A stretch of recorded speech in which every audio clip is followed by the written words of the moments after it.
goes from 2 to 3 p.m. on the weekdays here on 1430 ESPN. Best way to listen to Tony D, of course, right here on 1430 AM or on the 1430 ESPN Fresno app or 1430ESPNFresno.com. That is where you can listen to Tony D live and on demand. Of course, his show there, my show, Behind the Bench, which is airing right now here, getting going here at the 3 o'clock hour, is the way you can listen to us as well. Those same means in ways, like I just said, 1430 AM, 1430 ESPN Fresno app, or the 1430 ESPNFresno.com website. Also, you can listen to Paul Metter's show, the Central Valley Sports Report, also live from First String Sports from 10 to noon on Saturday. You listen to Paul Metter's and his conversations that he always has over there as well. So appreciative of all of our shows here as we get rolling here. It is 3:03 on the clock. Thank you for listening, wherever you're listening, however you're listening. And thank you for watching, however you're watching, wherever you're watching. I'm looking at you right there at home. If you're watching on Facebook, you're watching on Twitch. We're live there here all show long. You can also check it out on YouTube as well. We post the shows after. We're going to be live streaming soon on the YouTube page. We want to encourage you to go subscribe to our ESPN Fresno YouTube. ESPN Fresno is what you search in the YouTube bar. You'll see this logo right here, if you can see it there, right on my our signature ESPN Fresno logo right there in the profile picture. And you can go subscribe to our YouTube page there. It is the 3 o'clock hour, which means the 3 o'clock hour is sponsored and brought to you by the Clovis Truck Center, formerly known as Linex of Clovis. They're the first, the biggest, and still the best here in the Central Valley. And now they are bigger than the Bedliner. That's right. You can find my friends, the Clovis Truck Center, just south of the rodeo grounds in Old Town Clovis. Be sure to stop by, say hi to my friends. Tell them Phil Benotti sent you to Clovis Truck Center. All right. Also, our sponsor on the show as well, the Lee's Air Hotline. Lee's Air Plumbing, Heating, and Roofing sponsors the Lee's Air Hotline. 559-320-1430 is the way to reach the show. If you want to get in on the conversation, 559-320-1430 is the way to reach us. Lee's Air Weather Check sits at probably the coolest day of the week. 92 degrees is going to be our high today. We're currently at 91 here in the Central Valley, and down to about 63 degrees later overnight. Of course, we're going to climb up into that 94, 95 range and just kind of hover back and forth between where 98 is. Maybe probably not touching that 100 century mark as we get to the end of the week, but it is going to be pretty much the same for the next, I would say, 10 foreseeable days here in the Central Valley. So just, stay cool out there. Everybody handle themselves. Of course, we got the graduations, I'm sure, that are still going on here in the Central Valley. I believe. I hope I'm correct on that. If I'm not, someone let me know. But hopefully everybody stays cool out there as we roll along. Also want to give a special shout out to Fashion Furniture, a valued sponsor of ours here at the 1430 Central Valley Sports Leader. And, of course, they've been a big part of this. And, of course, they got a big thing going on as well, a critical overstock situation. That's right. That's what they're calling it. And they have ordered the immediate elimination of $5 million worth of famous name brand furniture directly to the public at Fashion Furniture. So, if you want to get your hands on some of this premium furniture at Fashion Furniture for a price you will not see for very long, it's over on El Paso. You head over there and take a look. And giant inventory, warehouse, and showroom will be sold direct to the public on a first-come basis. Huge price cuts in every department with savings of up to 76%. That's right. Nothing will be held back. So be sure to swing on by. Bring your trucks. Bring your trailers. The prices are going to be so low, they have to charge for delivery. Come on. You're getting a great deal already. They're going to have to charge for delivery. So why not take advantage? Bring a truck or find a friend who has a truck. You see if you handle all of that fun business out there. So big thanks to Fashion Furniture for being a big sponsor of our show and sponsor here on the airwaves. We got a great show for you today. We got a lot to discuss as far as the sporting world is concerned. We will touch on Giants baseball. We're going to talk some Fresno State topics as well, some of the basketball that's coming in, some players coming in from the basketball side of things. We'll talk about and read the profiles of what we've got there as well. Maybe recap some of that. State matchups getting going as well. And we'll also have a few guests on today. Derek Kuhn of Madera Liberty Baseball is going to be joining me later in the show. We're going to have a chat with him over the phone in the 4 o'clock hour, so be sure to listen in there. Talking city-county all-star baseball matchup, which is coming up right on the calendar. This is coming up on the 8th of June, so that's where you want to be to watch some phenomenal baseball throughout the Central Valley. We'll also have Asa in the afternoons. He's good to go for 5 o'clock. So Asa will join us in the last hour. We haven't had him in a couple weeks, so we'll see how he's doing. I have some funny things to catch up with him on, so we will see how that turns up for Asa. All right. So we got a good show for you, like I said, but let's start right at the top here with last night's action, which you heard right here on 1430. Giants and Padres. We were talking about how the end of our show yesterday, we were discussing how things would kind of go for this baseball game last night. Jorge is here producing with us, and we also got Julia over on the video stream as well. So appreciative of both of them being a part of the show. Jorge, we were talking about it last night, right, because of the nature of this game and the nature of the things for the Giants, right? A series win would be very important. Logan Webb needing a really good start would be very important for this group. They made some interesting moves yesterday in terms of the roster building and where things are kind of going, but I'm also paying attention to some things going on outside of this major league club. But last night I watched, I was frustrated. I think a lot of people, Giants fans, were frustrated last night. And once again, offensive output was just simply not there. The end of the game, the Giants, I would say, hit two of the hardest balls all night last night, and it yielded nobody scoring from third with one away. So the Giants continue to be frustrating, and another frustrating loss last night. I'm starting to wear thin with this group. I remember my headspace last year around this time, and I feel like I'm getting back to that headspace. But, Jorge, at level of 1 to 10, where is the frustration level with this 1-0 loss in 10 innings last night?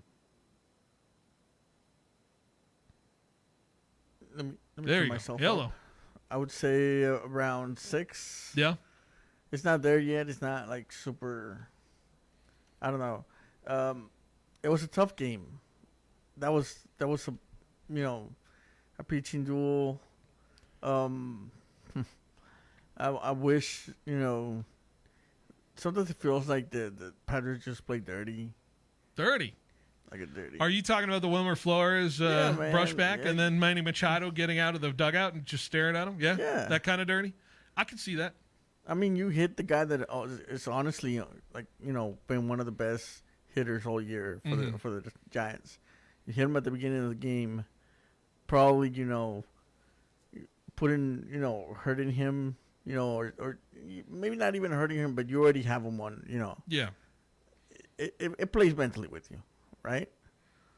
So then you go on and you play this game, this pitching duel, and at the end of the day, you lose because, the second base overtime rule. So, well, I mean, the Giants had that afforded a lot more opportunity. It felt like they had a lot more opportunity than the Padres did throughout the game, right? 12 men left on base for the Giants. I think 1 for 11 in runners in scoring position last night.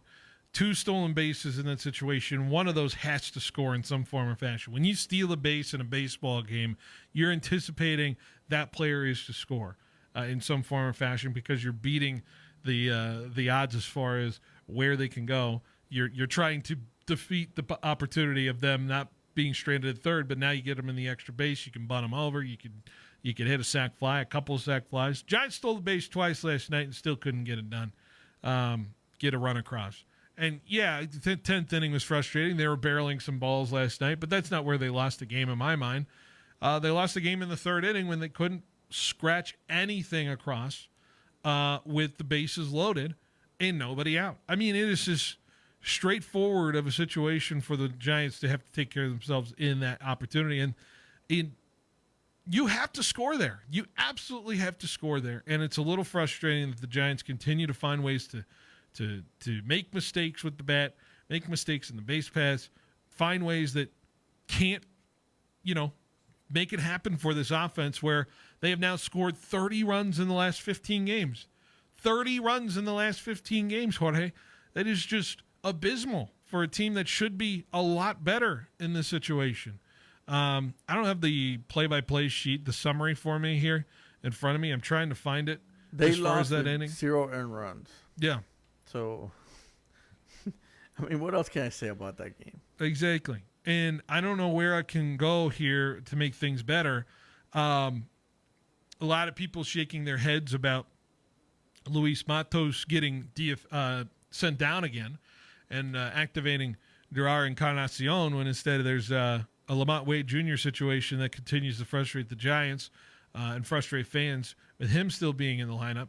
I will say the Giants are starting to maybe move into the initiative here of seeing what they can do with other options. I don't know if you saw the news today, and we'll call it a top story, sports story brought to you by Valley Pure.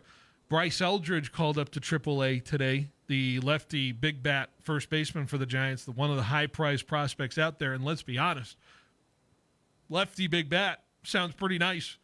And maybe they throw him in AAA. He has an awesome month, and they call him up like Jack Caglione just did for the Royals. And you have Bryce Eldridge starting his career really early, but at least providing a lot more production for the Giants. I'm not saying he is the full-grown fix here because the Giants are going to have to suffer another month without production right now from that opportunity in the lineup, first base and catcher right now. But they're running out of time to continue to stay in this race in the National League. The National League, we just went through it, Jorge, with the National League. 4 of my top 5 yesterday were from the National League. And there could easily be a 5th or 6th in that opportunity. And the Giants are starting to look on the outside looking in this situation already in June when they had such a good start so long ago. They're running out of opportunities, I would say. But for the most part, if you want to go for the good, the ace pitched like the ace last night. And here's what Bob Melvin and Logan Webb said about the whole start, including if this was Logan Webb's, lowest low, losing a game like this. Yeah, look, he pitched great. I mean, you pitch every inning like that, with no runs on the board against the lineup like that. I mean, that's as well as he's probably pitched against that team. Who knows him, has a lot of at-bats off him, pitched a little bit differently, made some adjustments and did some things, to put himself in a position to go 8 innings and shut them out. I mean, didn't walk anybody. Like I said, I don't know how you can pitch much better than that. I can tell you right now, there's been a lot lower points that I've gone through in the past couple seasons. This is not a low point. I mean, like I said, it's June 2nd. We have a lot of baseball to play. And to go with your point, I do think there's a belief in this group, in this team. It started the first day of spring training, and I've been very outspoken about that, like how we wanted to do things, and this is just, it's part of baseball. You go through stretches where pitching might not be great, the defense might not be great, the offense might be great, but it's getting through those things, and you hope it's 3 or 4 days, and sometimes it lasts a little longer, but at the end of the day, it's all we have is each other in this clubhouse, and we really believe in this group that we have. I mean, that's a good, economical or political response from Logan Webb to not have, I would think where's the truth serum per se of like, guys, score me some bleeping runs. You know what I mean? Like that's where it is for him. 8 innings pitched last night, 6 hits scattered, 7 Ks, no walks for Logan Webb. I'd say that is as good as it could be, and I asked for that last night, and we got it. I definitely asked for it last night from Logan Webb, and we got it.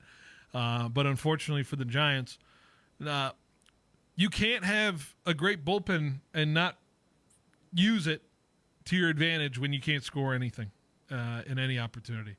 Elliot Ramos grounding into a double play in the second inning. That kills you. Matt Chapman grounding into a double play to end the inning. Absolutely kills you. Grounding into double plays. There's so much here for this Giants team potentially wise. I don't know where. Someone call Barry Bonds in and just talk to some guys again to get them back in the mindset. Barry lives in New York or San Francisco. Come on, let's get Barry back down to Oracle and see how it goes. But I don't know. The Giants have to get absolutely serious about where they want to be this season. If they're ahead of schedule, if they're behind schedule, where they are, because the opportunities in front of them are slipping away if they're going to keep doing this offensively for this lineup. They're too good. They're too dang good to be not scoring more than 4 runs per game, Jorge. They're too good to not be doing that. They are a playoff team the way they play. They are a playoff team with the way they play defensively. They are the playoff team with the way they pitch. I swear, if they get into the playoffs, this pitching staff is one of the toughest to be faced in the playoff situation. So it's frustrating. I'm frustrated. I'm not even a Giants fan, and I'm frustrated for everybody who is. I don't know. Good feelings are gone, and we need to figure it out here very fast for this Giants team, and it has to start tonight against the Padres. Anything else there, Jorge, or are you feeling like we covered it all there? Nah, that's pretty much it. I don't really. Yeah. There's not much.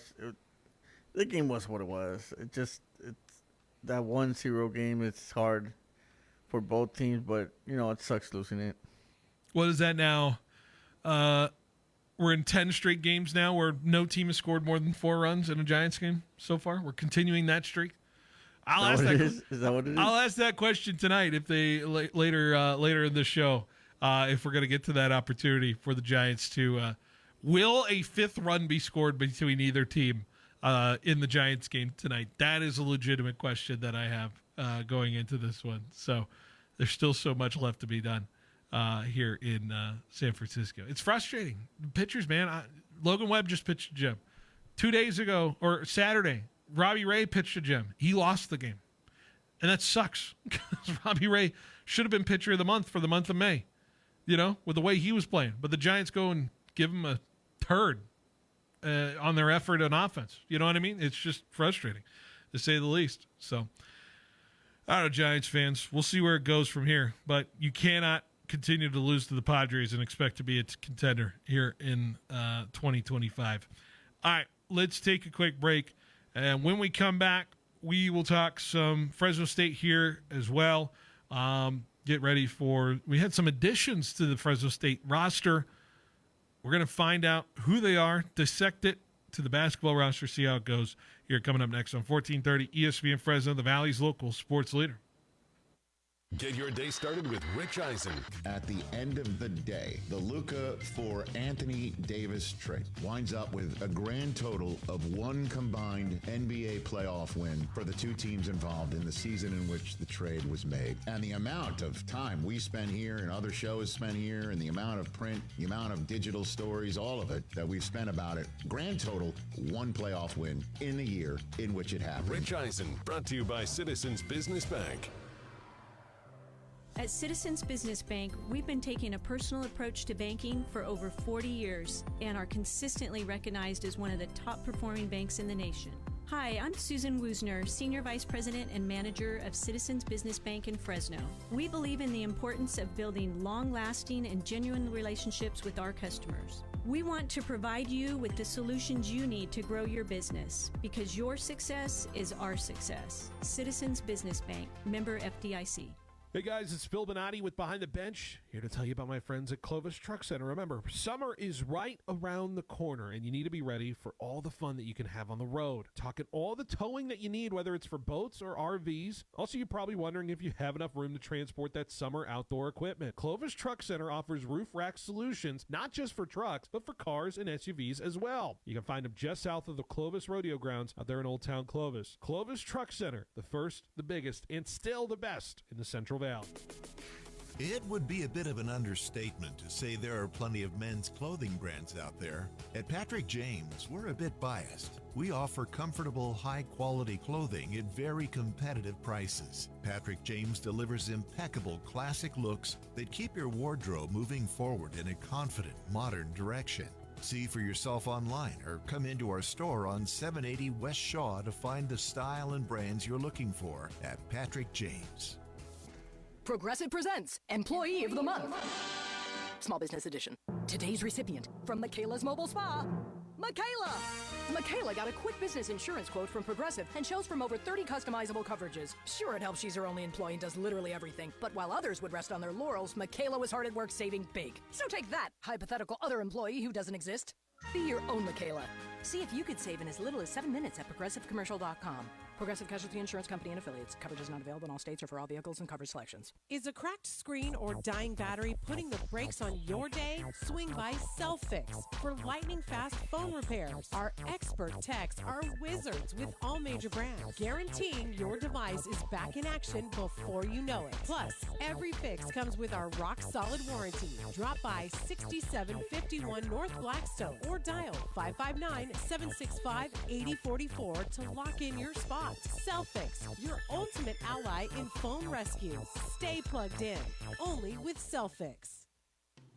Hey Fresno, Chris Swart out here, operating partner Jack's Car Wash Companies, located on the southwest corner of Cedar and Shepherd. Don't miss out on this winning combo. That's right, Jack's Car Wash has a brand new Pepsi and Coke soda fountain, plus a new Keurig coffee station featuring your favorite national brands. Plus, Jack's full detailing is backed by popular demand. Schedule yours today by calling 435-7335. Jack's Car Wash and ESPN Fresno, the double play of a great car wash and a great broadcast. Let's go Giants! At FFB Bank, we believe banking is more than dollars and cents. It's about people. That's why we're a farming-focused bank for hard workers, a future-forward bank for big dreamers, and a family-friendly bank that actually knows your name. From your first loan to your biggest milestone, FFB Bank has the tools to help you chase your goals, crush them, and score big. Because your wins are our wins too. So what can FFB Bank do for your business? Find out at ffb.bank. That's ffb.bank. FFB Bank. Let's win together. Member FDIC, Equal Opportunity Lender.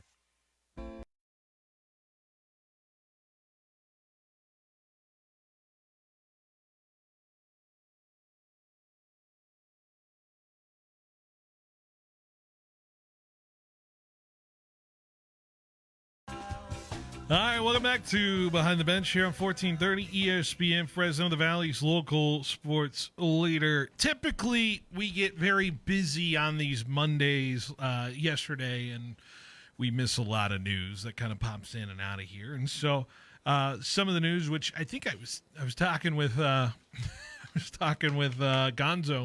during this segment when that happened. We were talking about the Fresno State season's grades, and we were grading out how we felt about some of these seasons here of the big three sports. Jorge, were we unfair? Were we fair or unfair in the grades yesterday of all three major sports, football, basketball, and baseball? Do you think – I know Gonzo is a very judicious critic of Fresno State, and everyone knows what his opinions are. Were we unfair or fair to the grades we gave the Fresno State seasons yesterday? I feel it was pretty fair. Yeah. Might have been a little bit harsh with football, but at the same time, there was a lot of expectance to it. Yeah. Football's a weird one, right? I almost tried to go off script here and say incomplete. Like an incomplete grade. Yeah, you ever get an incomplete grade? Yeah, but that feels like I failed. Yeah, right. And I don't think that's fair for all the guys who played last year and all those players. They made a bowl game. Woo! What does that mean in 2025, Jorge? They lost the bowl game. Or 2024. What does making a bowl game mean? Yeah. All right. Tell that to any other school. Yeah. The quarterback that started that bowl game is no longer with us. So whatever that means. With the team. With the team, yes. He's still alive. Yeah. Sorry, I should clarify. Yes, he is at Idaho State, which means he's no longer with us in California. You're correct.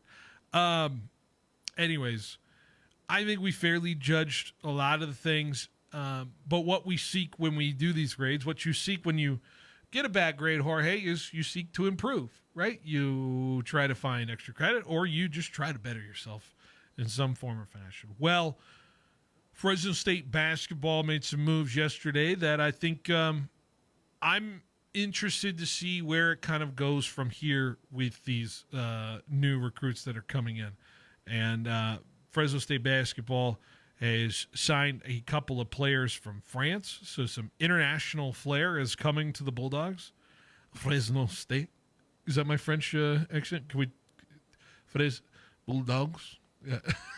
I'm trying my best here, my French accent. Yeah, no. I don't know. Let's not do that. No, we can't do the French accent. I mean, no. I guess we could, but no. You're more like French Bulldogs. French Bulldogs, you know. Anyways, couple of guys are coming on the roster here: Wilson Jacques and Bastien Ribert. I think I pronounced those names right. We'll find out with some of the guys that are coming in. The Bulldogs have signed a couple of men out of France. Wilson Jacques, who is allegedly 7 feet tall. You like that, right?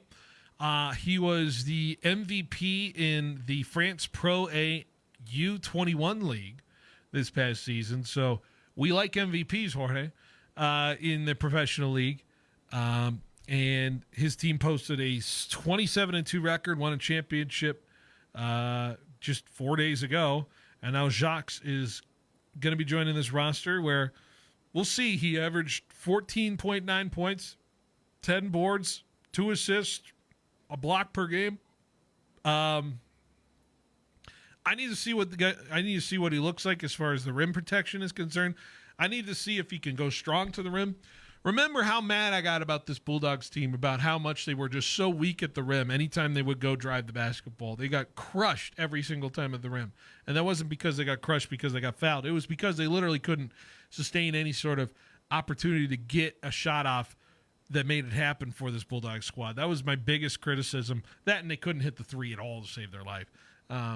So I do appreciate the fact that Vance Wahlberg's out there attacking the two biggest weaknesses for this Bulldogs team from a year ago. I just hope it's going to realize into at least a 10-win swing for this group. But I think this is a good opportunity to have a big man in there. Wilson Jacques, I like his build. I'm kind of looking at him now. He looks like a pretty decent build for a center. And then if you want to go to Bastien Ribert, he was the league's assist leader at 8.6 per game. We like assists. We like ball movement. We like him moving around with the basketball. He's going to be a 6'2 point guard, so he's going to be kind of going up against Zan Collins as far as being a primary point guard. But how about this?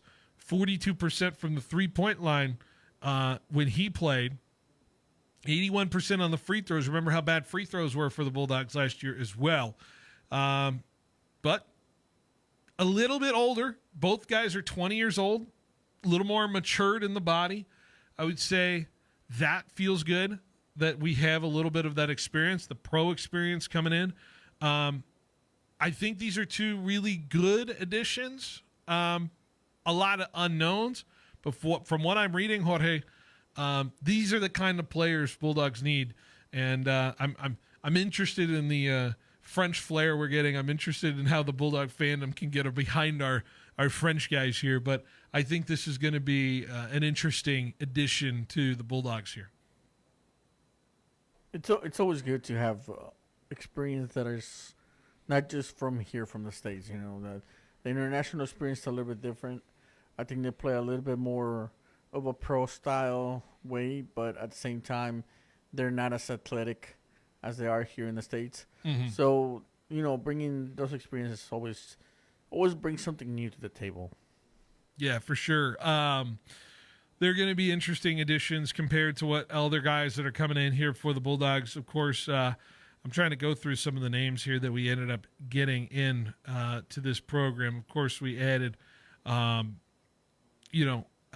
Mahaney from FAU. You've added Jake Hybretter, who was from Clemson, another sharpshooter. Adding a UMKC commit, Cameron Foss. Some guys to be able to score the basketball in some form or fashion, but we'll see how it kind of turns out for the Bulldogs here as we move along. What I'm fascinated by is the faces in the room that are going to be coming in here for the Bulldogs as far as that's concerned. I don't think I've ever acknowledged this on the show yet, Jorge. I don't know if we've ever gotten a chance to react to it, but Tyler Johnson officially being added to the men's basketball coaching staff, of course.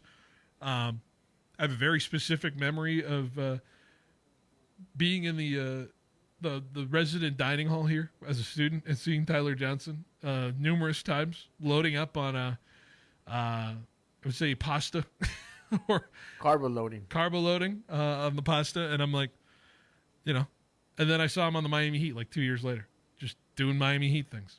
Right? Yeah, I remember it was my first year at Fresno State, and I think he was like debuting with the Heat or something. Yeah. He epitomized to me, Tyler Johnson, as a guy who was able to kind of sustain longevity in basketball, play smart, play an ability to not like miss time. I'm reading a stat here: 86 of the 87 games he started in the first 3 years of Rodney Terry era. He's a guard that's not afraid to rebound as well.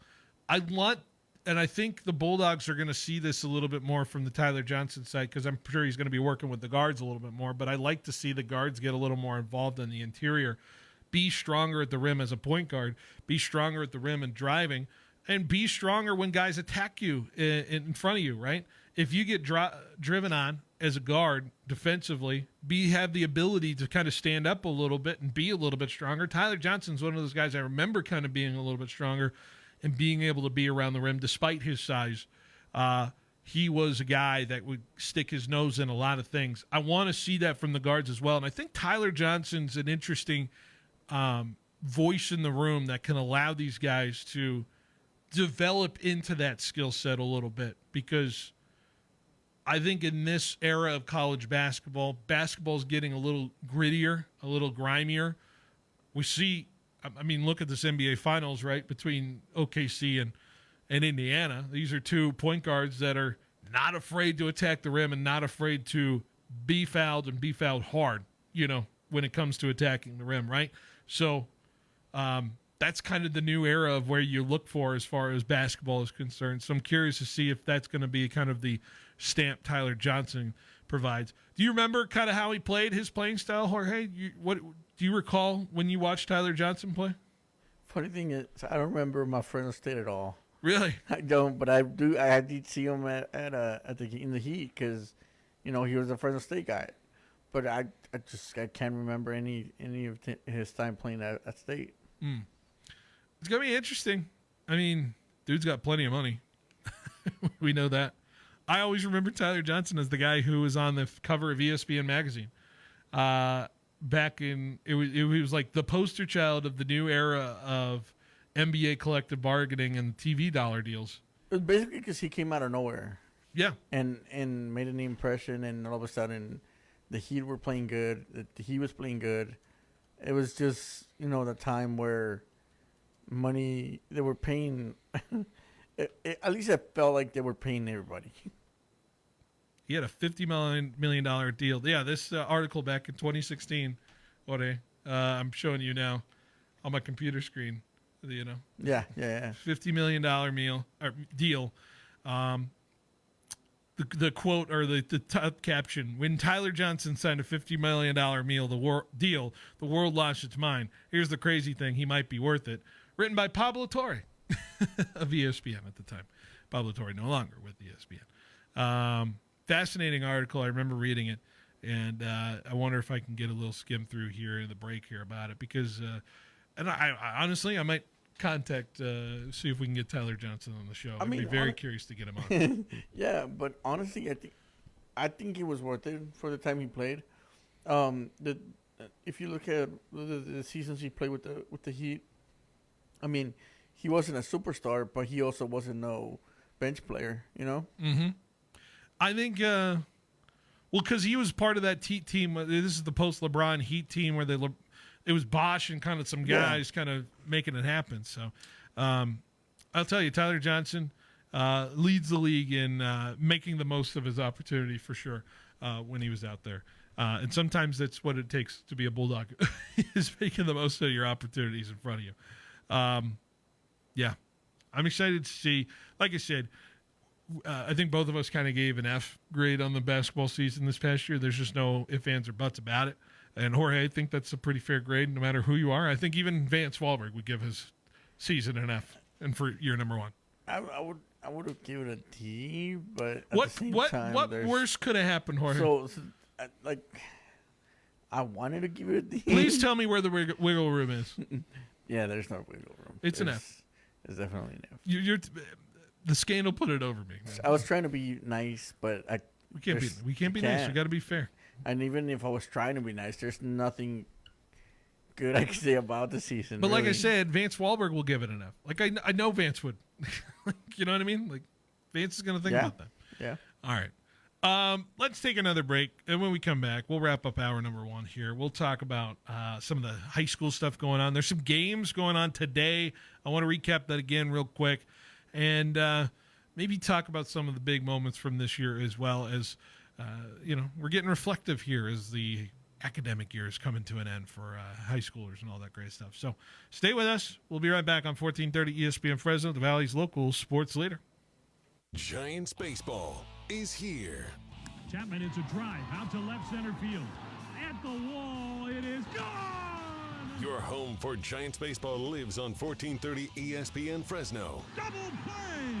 And the inning is over. Catch all the action, home and away, on the Central Valley sports leader. Giants baseball, brought to you by Bowman & Associates, Citizens Business Bank, Donald P. Dick, Pacific Steel Supply, and Madera Toyota Chevrolet.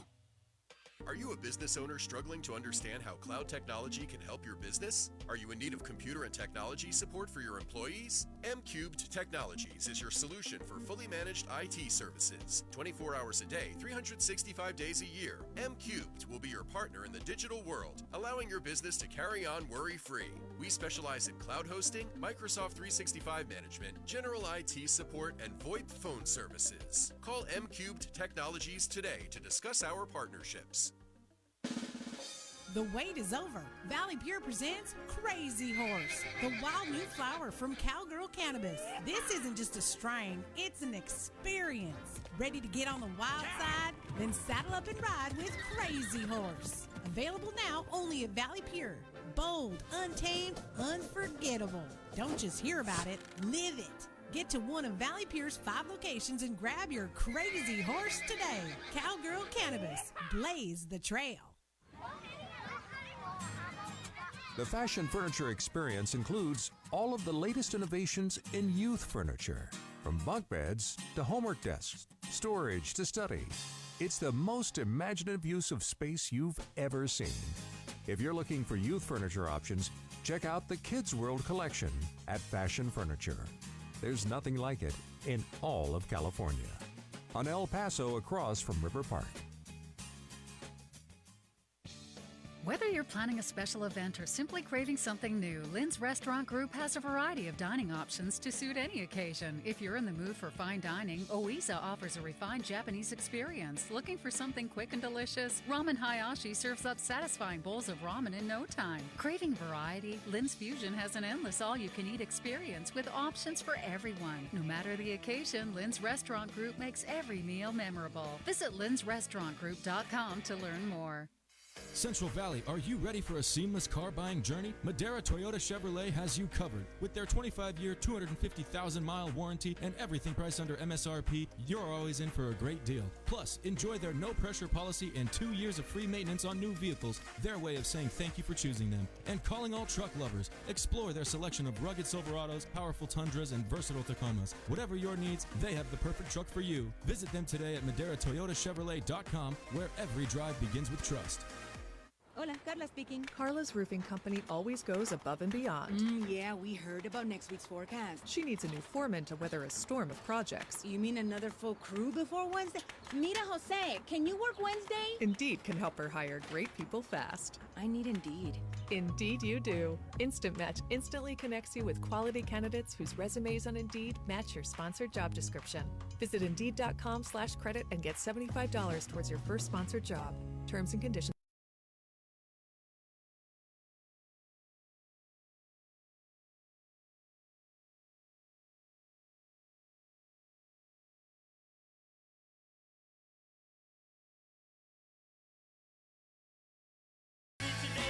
Say I'm sorry, holding All right, welcome back to Behind the Bench here on 1430 ESPN Fresno, the Valley's local sports leader. We are here live in this end of the 3 o'clock hour, always going up to 6 o'clock as the Giants game will be happening at 6:15. Giants will look to bounce back against the Padres after losing 1-0 in 10 innings.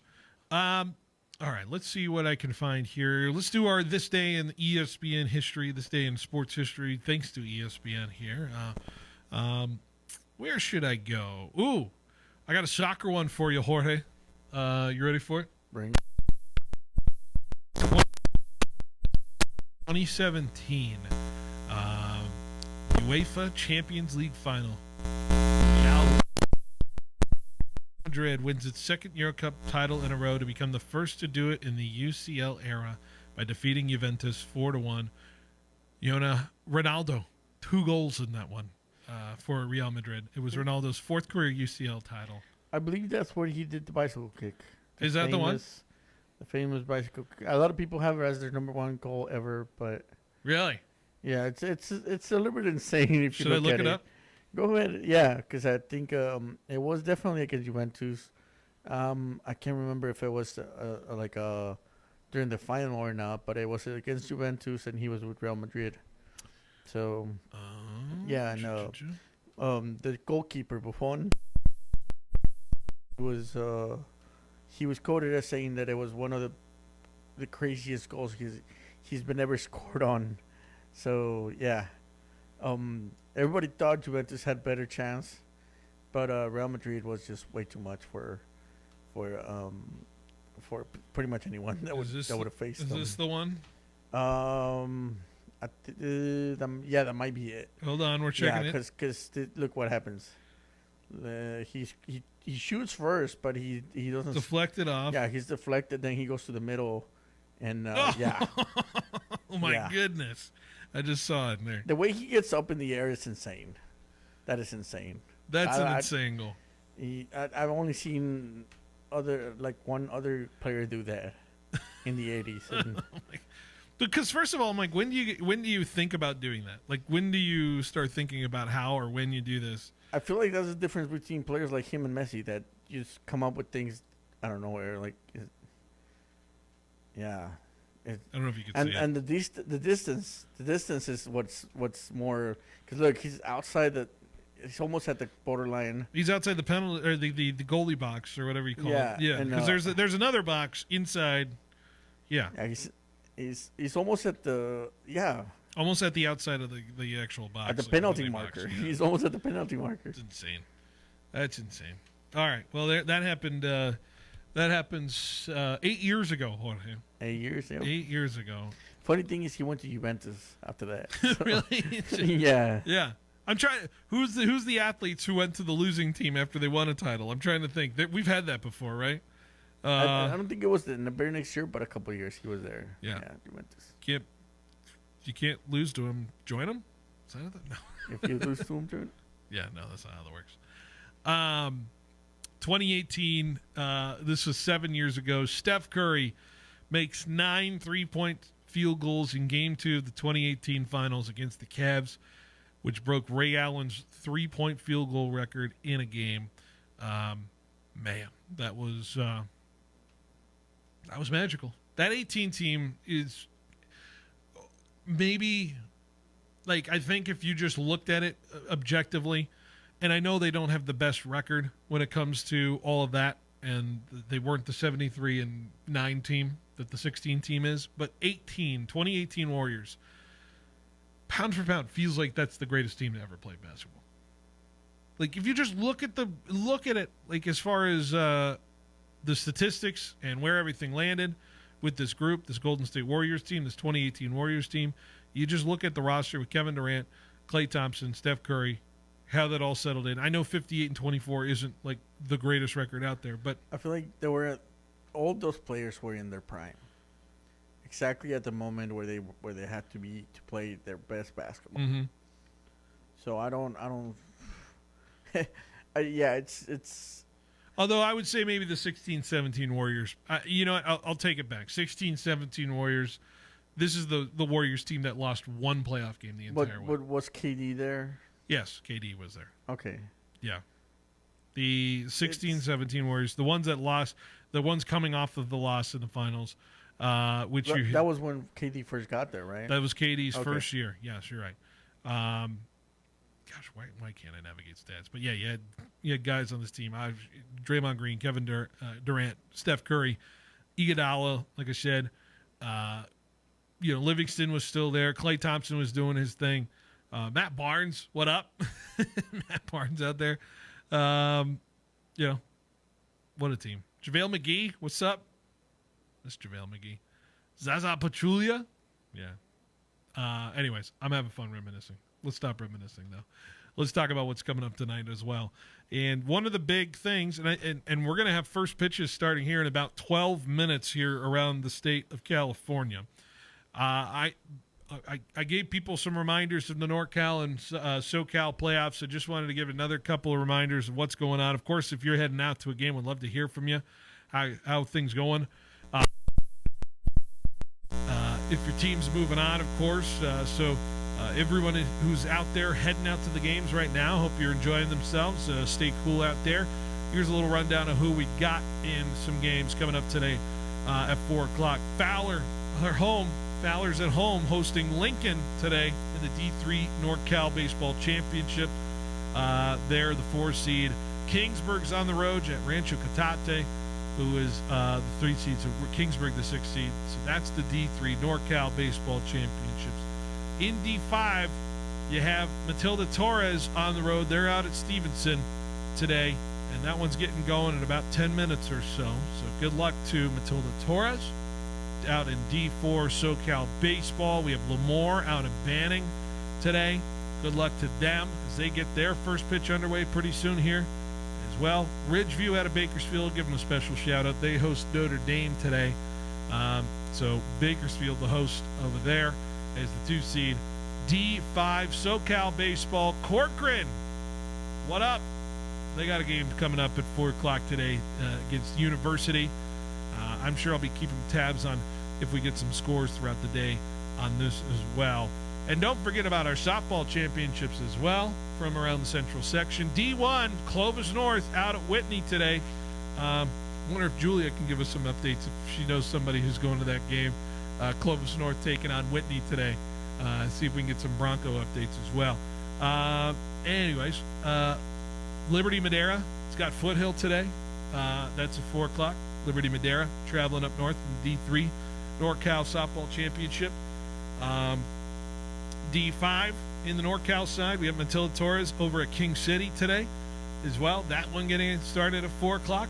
In SoCal, we have Monache hosting Long Beach Poly, so we'll see how Monache is able to do. Bakersfield Christian also in that bracket. They're hosting Eastlake today. Funny, Jorge, I'm looking at this bracket. They got Eastlake as a 6 seed. They got Westlake as a 2 seed. So Eastlake and Westlake. Are they in the same town? I have no idea. One might be up north, one might be down south. Well, it's SoCal. It's a SoCal. So I'm like, is there an Eastlake and there's a Westlake? And is there a Middle Lake somewhere, too? I'm trying to figure this one out. And North Lake and South Lake. I just found it funny. I found that was a funny quirk in the bracket as well. Wood Lake, speaking of lakes, Wood Lake has a bye today. So they're not playing today. They're playing at 4 p.m. on Thursday as well. So that's what's going on. Pioneer Valley also has Central Section team. They are all the 1 seed, a D4 bracket there. So there it is, our baseball, softball teams in action today. Best of luck to them. Correct, right? We're still in school. School's still in session. Is that correct, Jorge? For about 1 more week, yes. 1 more week. We're still, I do see some, folks out at Bullard, or at least they were at Bullard. I think regular school is 1 more week, and then yeah, graduations and stuff start. All that great stuff. I'm getting reminiscent of some of the times. I'm trying to think about like all the great moments we've had in sports here over the time here in this academic year, and I'm wondering if I should work on some sort of like compilation of games we've called over the season. So maybe I'd work on something like that for Friday's show. A graduation special? Like, just some big moments from all these games that we called. I go through it and see what we can pull together. we had some awesome plays this year. I think I can recall a few of them, right? I think McKay Madsen's pick 6 against Central High in the regular season game for Clovis North. 94-yard pick 6. Fortunately, I wasn't there. It was Paul Metters and Pat Hill calling the game. I missed that one, so we're going to get Paul's call on that as well. Couple of basketball games where... Oh, my gosh. The Central Section Championships, man. They were crazy. We had some crazy finishes there. Bullard almost beating... who was it? Who did they have in their building? I think they almost beat Memorial when we had them. Bullard played very well. How about Clovis almost beating Clovis West in the Central Section Championship? Jorge, I'm going to be completely honest with you. We watched Clovis West against Clovis High earlier this year. We were at their game at Clovis West, and it wasn't even remotely in the same level of contest there when we were calling that game. And what was amazing was the bounce back and the result from Clovis High in the Central Section Championship. When I had to check my, every game has to be different in your mind. But I was here like, all right, I had to prepare some stuff just in case we were getting to that level again. And frankly, I'm happy I didn't have to use any of it because we were so engaged in how crazy that Clovis West Clovis championship game was for the girls basketball championship, the D1 basketball championship. I do wish the boys championship was a little closer, but St. Joe's is, they are what they are. But how about Buchanan boys basketball beating Clovis North? All 3 times we had one of their games, Clovis North falling to them in Buchanan in their building when Buchanan has no history of basketball greatness in them. What was that really close baseball game you guys did? Clovis East beating Buchanan and Buchanan losing for the first time in track this year. Bullard and Centennial in a battle, a couple of weeks ago for a Central Section quarterfinal. Kingsburg even last week. We're Ridgeview beating Kingsburg. Man, that was fun. Central beating Clovis West. I think that was Central's only track win of the year. And Central was able to get it done on the big stage. Shout out Marcus Nolan, who had a really good day pitching on the mound that day. There's so much to think about. And so I'm going to see if I can write down some moments, see if I can work on something for Friday's show, because I think that'll be pretty cool to see what we can get together. Might be a nice little fun kind of sizzle reel thing to get out there. So should be good. All right. We're going to take a break. And when we come back, we have hour number 2 of the show to bring to you. Hey, another thing we missed when we had all of these shows going on, or all these Giants games going on, the Fresno State Football TV schedule got released. And so I want to react to that. Also, we got to start thinking about schedule drafts again, Jorge. We got to see round 2 because you beat my butt last year. Yeah. So we'll see how it goes. Stay with us. Hour 2 coming up next. Hi, I'm Nick Anderson. And I'm Jim Schaefer with Helena Agri-Enterprises. Nick, how... Well, Jim, irrigation management is extremely important. When we water our crops, more often than not, we're also fertilizing them. So irrigation uniformity and efficiency are crucial. Nick, that has to be a challenge considering the different soil types and how they impact water movement. That's right, Jim. That's why at Helena we recommend using our newest water use management tool, ResGenix. ResGenix is easy to use and designed to increase water infiltration on heavy soils, reduce soil crusting, and increase the holding capacity of sandy soils. Jim, tell the nice people how it works. ResGenix enhances soil structure by coating the soil particles. Simply put, ResGenix increases pore space in heavy soils and improves aggregation in sandy soils. At Helena, we lead with agronomy, and water management impacts our crop health and quality. You can visit helenaagri.com to find your local Helena retailer and learn more about Helena products. Sports fans of the Central Valley, are you ready to step up your game day grilling? Step into the Butcher Boss and discover winning flavors the champions crave. Ask about their 5 for $35 deal, where you can feed up to 5 people for $35 every day. Located right off the 41 north of Avenue 11, stop by the Butcher Boss today and become the boss of your barbecue. Roger Dunn has the new Callaway Paradigm AI smoke drivers to take your game to the next level. State-of-the-art technology. They've created the most advanced driver face in the history of Callaway Golf. The AI Smart Face. And not just the center, but all over the face. AI smoke drivers, fairway irons, and putters.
Associates, your local crop insurance specialist, has been writing raisin crop insurance for over 40 years. Bowman and Associates is one of the largest crop insurance agencies in the state and the nation. Call Roger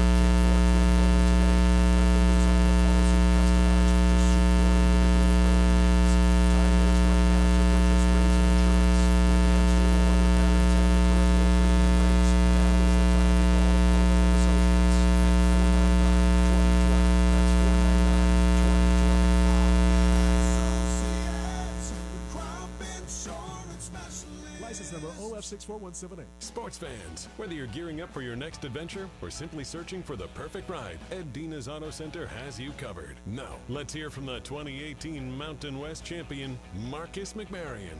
Hey, it's Marcus McMarion. At Ed Dina's Auto Center, they'll make car shopping as smooth as a game-winning play. Whether it's a truck, SUV, or the car of your dreams, their incredible team is here to guide you every step of the way. Ed Dina's Auto Center in Dinuba and now in Visalia off Mooney Boulevard. Online at eddinasautocenter.com. Your home for high school sports. 1430 ESPN, the Valley's local sports leader. KFIG Fresno.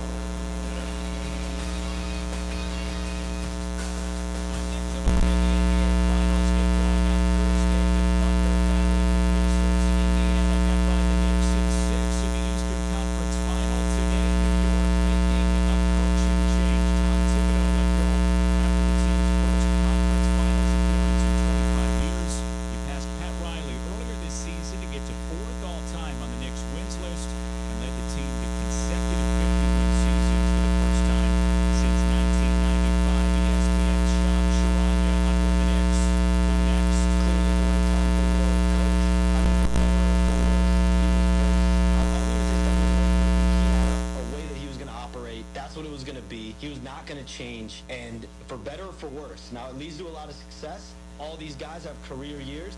Jumps on to Pat McAfee showed Tips' 579 career win percentage, the highest by any qualified coach without a finals appearance in NBA history.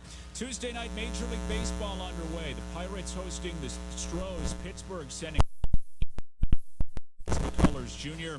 Skeens has gone 4 consecutive games with 6 innings and 1 or fewer runs allowed. Longest streak played Jose Fernandez in the top of the second inning. Pittsburgh minus 165 on ESPN. Bet elsewhere in the NFL, the Steelers and Dolphins conversations on a trade involving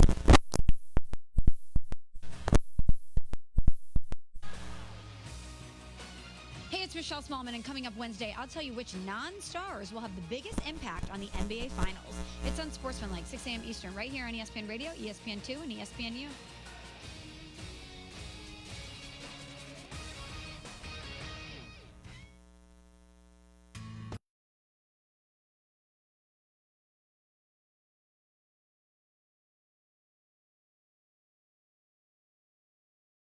In anything that it comes to sports. He's got the questions. I'm going to lose it. Are you kidding me?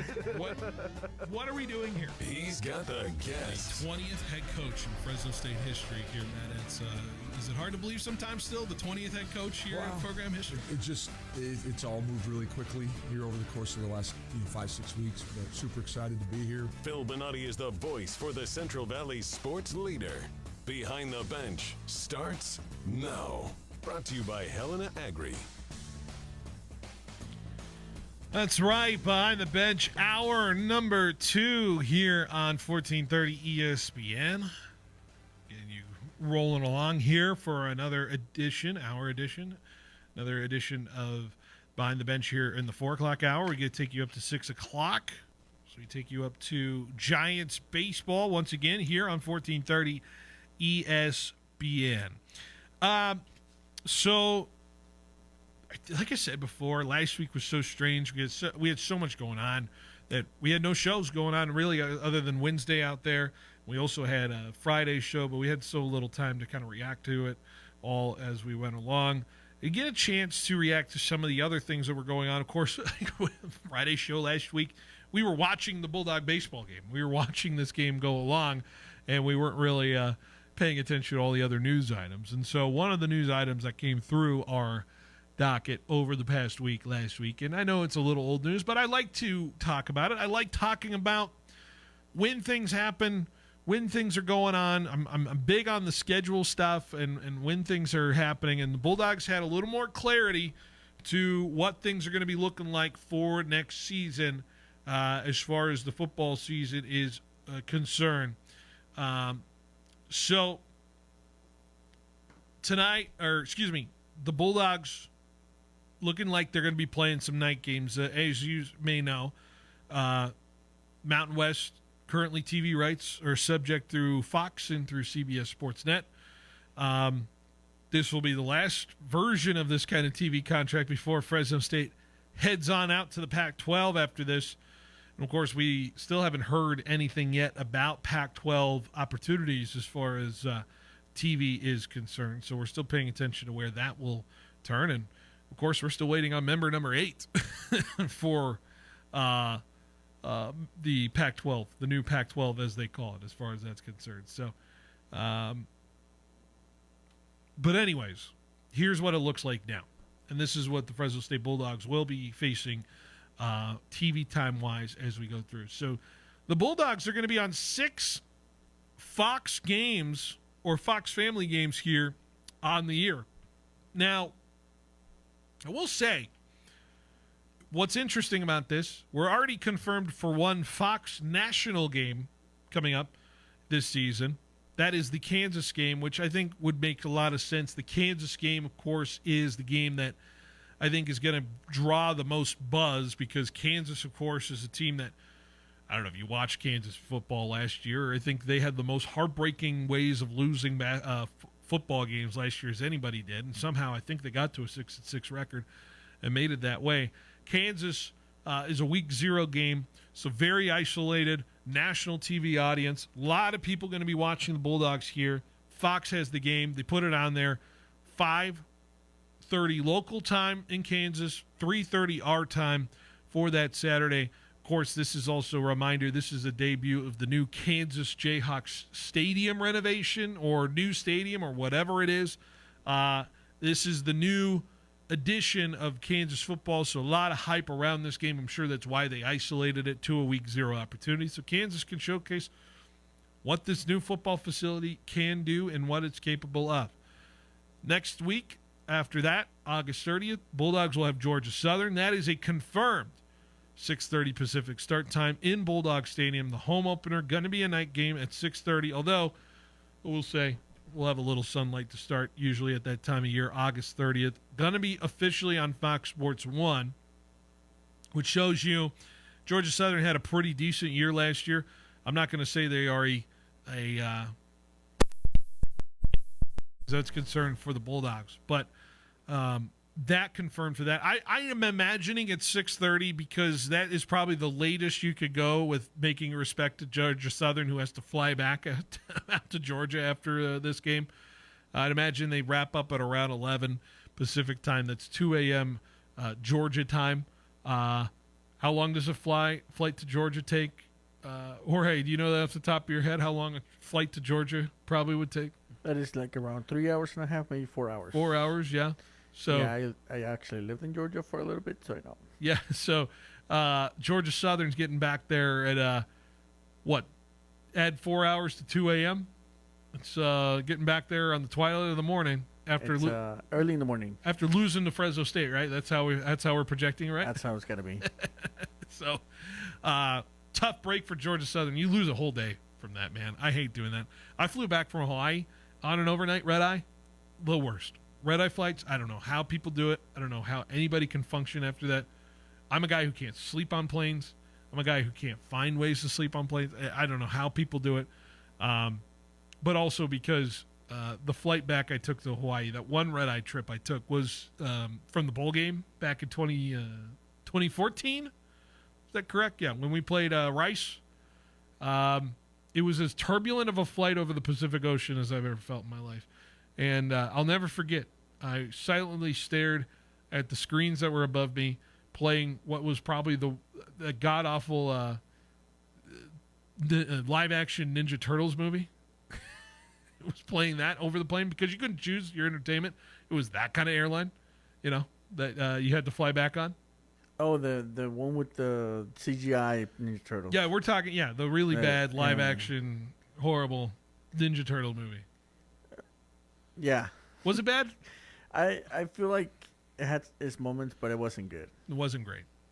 Nobody's going to be remembering it. So, anyways, that's the first two confirmed games going on for the Bulldogs this next season. What's fascinating is they leave it open for TBD for the Bulldogs moving forward here on the home and road games in the Mountain West.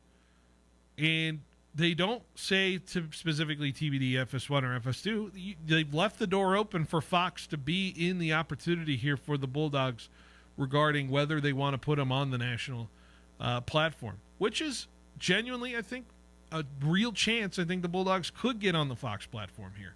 So here are the four games. Home versus San Diego State, October 25th. At Boise State, November 1st. Home, Wyoming, November 15th.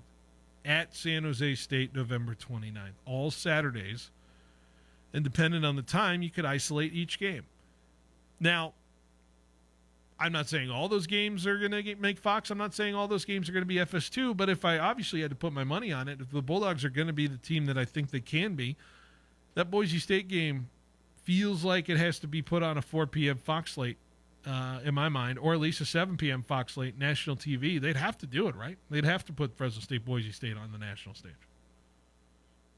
Yeah, because if they're both, whether they have one loss or maybe undefeated, then yeah, they would have to. Because I beg to argue, by the way, Jorge, Boise State's probably the toughest team on this schedule. Is that fair to say? Yeah. But I don't think it's because, they have a better team or because they're so much, ahead of us. I'm just saying the schedule's a little weaker than it has been in the years past. This schedule... I like the schedule. I know you like the schedule because you don't have that Michigan game hanging over everybody's head before week one, right? Yeah. By the way, that game time I failed to mention, we already have the 12:30 kickoff time from Corvallis, Oregon State, Fresno State on the CW. The only game that's on the CW for the Bulldogs this year in Corvallis, September 6th. CW? Like regular TV? Yeah, CW. No way. We were on the CW a couple times last year. Not last year. Yeah. JB Long broadcasted the CW game last year, and I chatted with him. Where was I at? It was at the New Mexico game. The New Mexico State game. I remember now, yeah. Yeah, okay. It was on the CW. Yeah, I seen that one. CBS Sportsnet, rejoice, people. Bulldogs are only going to be on CBS Sports Network 3 times. Honestly, straight up, I feel like CBS Sportsnet is their platform and their way to watch football right now is just as unwatchable as it can be. And so, congratulations. We only get 3 games to deal with, and then I think we can get out of the CBS Sportsnet watching. I hate it that it's not in like any cheap platform to look at, But also, I remember CBS Sportsnet having just horrible commercial timing. Oh, yeah. Right? Yeah. Oh, my God, we're going to commercial again. Well, unfortunately for home fans, we're going to get 2 of those next year. And we're going to be at 7:30 on both of those at home next year. October 4th against Nevada is a 7:30 kickoff time on CBS Sportsnet. Utah State, November 22nd, is also a 7:30 kickoff time at home against Utah State on CBS Sportsnet. And then our one and only game that's not on a Saturday is going to be a road game at Colorado State, October 10th, 6 p.m., CBS Sportsnet. So the Dogs really, they aside from the real one true day game against Oregon State, I think they're set up pretty nicely. I'd imagine those Fox games are all going to be either 4 or 7. I think this is a good thing for the Bulldogs to kind of be in that spotlight as far as that's concerned. I would like to see if we can go to mid-afternoon a little bit more. I wonder if because of last year's results, we're pushed more to that 7:30, 6:30 Pacific time because, the Bulldogs obviously are a team that if they can win the Mountain West can have that conversation of whether it can be a team that is in that playoff conversation. We did this song and dance last year, so I'm not exactly trying to rally the troops like I was doing it last year because, we were all a little delusional last year with how things were going. But this TV schedule tells me that I don't think there's a lot of faith there with the Bulldogs to make some noise, but there is room to grow and room to flex around a little bit to allow the Bulldogs to be in maybe that coveted 4:30 slot or the coveted 4 o'clock slot. Because I think that's the magic spot for Bulldogs to be in, is in that 4 o'clock spot. Plus, I also think October 25th is not too early in the schedule for the Bulldogs to be a 4 o'clock game. I think that's a perfectly mild time for the Bulldogs to be there, and we can get to moving to that. Also not noted, the Southern game, the game against Southern. I'd imagine that's kind of, we'll have local broadcast, and that'll be determined a week and a half before, whatever, which usually is 7 o'clock, 7:30. You know, when we played, who did we play? Sac State last year? Yeah. It was Bemis on the call, right? Bemis and Marcus? Yeah, that's right. Yeah, we had that. So, and then the Hawaii game was on locally, right? Yeah, but they always have the Hawaii. No, I thought we had our crew, or I thought we had our Fresno people in it. I don't know. Yeah, I'm not sure. Like I said, I wasn't watching the Hawaii game. I was living and dying by it at a wedding, so I wasn't paying attention to that, unfortunately. So I was having a little bit of issues trying to follow the stream as I was out in the middle of nowhere in Sanger, trying to figure things out as far as this game. Last time I go to a wedding during a Fresno State football game, by the way. So I'm telling you, I'm bad. That's bad luck charm right there, number one. So if somebody gets married, let's say your brother gets married. Sorry. Spring really? wedding, bud. But yeah. In the springs has baseball. So I will skip baseball. It's fine. Live and die by it. I did 2 weddings when the Fresno State Bulldogs were playing. Although to be fair, I was out in Massachusetts when we were beating Nevada, and it was, I think, approaching 3 a.m. And I was in bed in the house we were renting in Boston, and I'm just staring at my phone, just hoping the game would end. And unfortunately, it came down to the last play. It was like losing it. I was really losing it. By the way, I'll say this till the day I die. I don't know how people in the East Coast can watch and consume sports. I do not know how it's possible. I do not know how they stay up to it. I now completely understand East Coast bias just based on the fact that everything ends at 2:30 in the morning. I feel like also like the nightlife in the East Coast is different. So there might be people still up at that time. I can't understand how you sit there and watch Sunday night football at 8:30 at night and you have to stay up till midnight for that thing to end. I was sitting there watching Jets and Steelers while in Massachusetts. Like, how the hell does this happen? Like, isn't prime time at 8? So 8:15. So for them, it's normal. It was also very strange to watch the Niners-Chiefs game that week kick off, and it was complete daylight while I'm out there, and I'm like, there is no sign of the sun.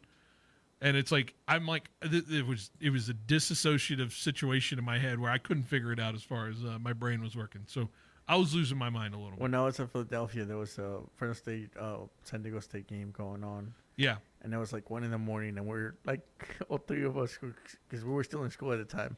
Yeah. All 3 of us are watching the freaking game. Or I want you to put a poll somewhere. I want to find out what people think. And I maybe we'll get the bias from the Pacific Coasters here. But let's be straight on. I want it settled. What's the best time zone to watch sports? Okay. East Coast, Central, Mountain, Pacific. We'll put it up on X. Or Hawaii, if people were really crazy out there. Hawaii time zone. Okay, so it's East, Mountain. Can we do 5 options on? I believe so, yes. Okay. Yeah, it's East, Central, Mountain, Pacific, Hawaii. All right. That's what I want to know. We'll see if we can get some votes here by the end of the show. You can go to ESPN Fresno on Twitter to find that poll out there. Also, X, whatever. All right. We also we'll take some comments on the poll on the stream as well. Once again, reminder, we're streaming on Facebook and Twitch as well if you want to get in on the conversation. All right, hour number 2 keeps rolling along here. When we come back, we'll have a conversation. Get yourself for city, county baseball, all-star baseball game that's coming up in about 5 days from now. We had a conversation with Derek Kuhn from Liberty Madera, who chatted with me, the county coach for baseball. We'll see what he says about this game coming up here on 1430 ESPN Fresno, the Valley's local sports leader.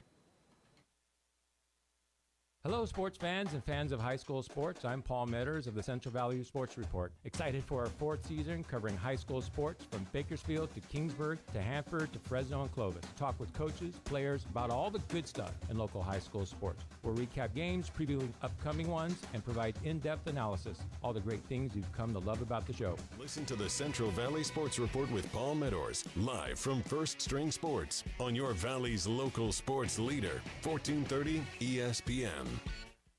Introducing The Sidebar, a brand new open-air beer garden at Me and Ed's Coney Island Grill in River Park. Experience a new way to catch a game, hang with friends, and enjoy new appetizers, char-grilled burgers, salads, wings with over 10 house-made sauces, and of course, world-famous Me and Ed's pizza.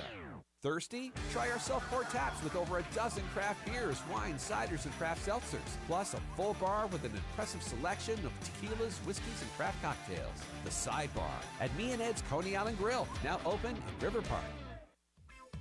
Need cash? If you've got a car, we've got the cash. Clausen Honda wants to buy your car. If it's running, we want your late model Toyota, Hyundai, Kia, Subaru, Acura, or Honda. Just call Clausen and ask for our VUP to schedule your appraisal appointment. In just 10 minutes, you'll get your cash value quote. Yes, we are eliminating the hassle of getting rid of your used old car. So if you're ready to sell, we are ready to buy. Call Clausen Honda of Fresno today. If you've got a car, we've got the cash. Get cash for your car. Clausen Honda. At FFB Bank, we believe banking is more than dollars and cents. It's about people. That's why we're a farming-focused bank for hard workers, a future-forward bank for big dreamers, and a family-friendly bank that actually knows your name. From your first loan to your biggest milestone, FFB Bank has the tools to help you chase your goals, crush them, and score big. Because your wins are our wins too. So what can FFB Bank do for your business? Find out at ffb.bank. That's ffb.bank. FFB Bank. Let's win together. Member FDIC, Equal Opportunity Lender. Are cracked screens or dying batteries slowing you down? Don't fret! Visit Cellfix today for fast and reliable phone repairs. Our certified technicians specialize in fixing all major brands, ensuring your device is back in your hands in no time. Plus, enjoy peace of mind with our warranty on all repairs. Visit us at our convenient location at 6551 North Blackstone or call 559-765-8044 to schedule an appointment. Cellfix, your trusted partner in phone repairs. Get back to what matters. Stay connected with Cellfix. Take me out to the ball game. Baseball is back, and it doesn't get any better than the Fieldhouse Sports Bar and Grill, indoors or on the patio. Root for your team while enjoying their famous burgers, dogs, and fries. And did you know they have the coldest beer in town? No, seriously. With 16 draft beers on tap, served in an ice-cold pint, it'll sure get you cool for the summer. The Fieldhouse Sports Bar and Grill. Food, sports, fun. On Copper Avenue at the entrance to the beautiful Copper River Ranch. Some people just know they could save hundreds on car insurance by checking Allstate first. Like, you know to check you have your phone first, before the cab pulls away. Hey, thanks, man. No, wait, my phone! Come back! It's got my boarding pass, credit cards, phone numbers, my life! Come back! Checking first is smart. So check Allstate first for a quote that could save you hundreds. You're in good hands with Allstate. Savings vary. Subject to terms, conditions, and availability. Allstate Fire and Casualty Insurance Company and affiliates, Northbrook, Illinois.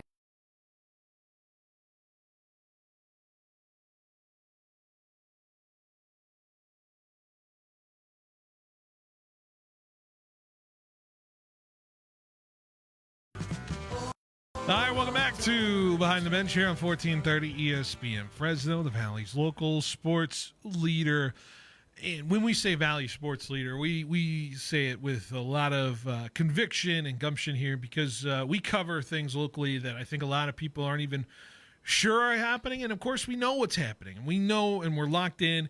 And we have the City-County All-Star Baseball game coming up this weekend. Of course, we have to talk to the people involved in this game, involved in all of these All-Star games coming up. And so we got the opportunity to talk to the coach, which is Derek Kuhn of Liberty Madera. Now, before I bring on the interview here, wanted to remind people some of the names that are going to be on these city-county all-star games coming up.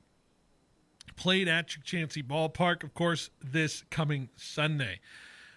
There's some big-time names that we've been able to watch. On the city side, of course, you've got some big names like Braden Chiarito or Aiden Corkery from Clovis East we saw Gianni Dorito of Buchanan. How about Parker Heinz of Buchanan as well? Just to name a few of these guys that are going to be on these on this baseball team. Wyatt Johnson, Clovis North, we saw this earlier this year as well. So plenty of names. Asa Medina is a name we saw at Hoover when we were watching their game as well. Tyler O'Toole's been phenomenal this year for Buchanan as well. Wyatt Prieto, fantastic player for Clovis North as well. So many of these names are going to be phenomenal to watch on the city side. But, man, County's got a chance, legitimate chance. They got some really big names that are going to be playing here in this one. How about Joel Ariano for Madera? How about Gavin Akesian for Kingsburg? Davin Findrup, Washington Union. Aiden Flores for Central High. Just to name a few of them. Can't forget Trey Morris of Washington Union as well. Plenty of big-time opportunity to watch some really big-time talent on the baseball field. Marcus Nolan, Central as well, one of our student athletes of the week. They're in it as well. So just want to congratulate a lot of these kids that have made this roster. It is hard to do, hard to be a big part of it as far as that's concerned. I know they're practicing right as this show is airing. So because of that, we had to do a little pre-record with the coach of the county all-star baseball team, Derek Kuhn. So without further ado, I'm going to play this interview. First time you've heard this interview, of course, on the air. But this is Derek Kuhn from Liberty Madera, the county all-star baseball coach here right now. All right, we're back here in studio and on the Lee's Air hotline with the county baseball coach, Derek Kuhn from Liberty Madera. Derek, good to have you here on the Lee's Air hotline for our show, and appreciate you taking the time to hop on and chat with us. How are we doing on this Tuesday? Great. No, it's been a great day so far, and I appreciate you guys for having me. Absolutely. Very exciting times, of course. A lot of baseball, a lot of softball still in the mix. And, of course, we get to this portion of the year, the All-Star game that's coming up, the city versus county All-Star game that's coming up on the 8th of June here at Chick-Chancey Ballpark in Fresno. Derek, you've been around baseball for a bit now here in the Central Valley. But I imagine it's a true honor for you to get an opportunity to coach the county side. How excited are you about this coming game on Sunday?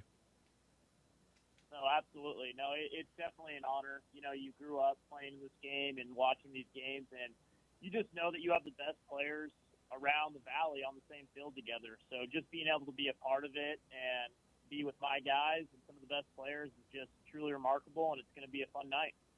Absolutely. You mentioned you played in it before, so maybe we'll turn back the clock a little bit. When did you go, and do you remember were you on the winning side, and who'd you play for? So I got selected for the team, but I had to leave for work in New York, so I didn't get to experience it. But going to the games as a kid and seeing my buddies playing it was great. And I know I was on the county side, and we did not win that year. I know it's been a while since the county has won, so we're looking to change that this year and be on the right side of it. Absolutely. Of course, there's a lot to the rivalry, right, when it comes to this. Tell me a little bit take me into county versus city. I'm sure you feel it throughout the baseball season. I'm sure you feel it throughout the regular season. The county schools want to beat the city schools pretty badly, right? No, absolutely. You know, it's like you kind of feel like you get forgotten about a little bit sometimes being a county school. So anytime you have an opportunity to play somebody from the track, Clovis Unified, Bullard, anybody like that, you know, it's always you want to bring your best self and you want to show that, hey, just because we come from a smaller school, you know, we can still play a little bit of baseball. So, of course, you got it coming up on Sunday, and there's a lot of excitement around this game.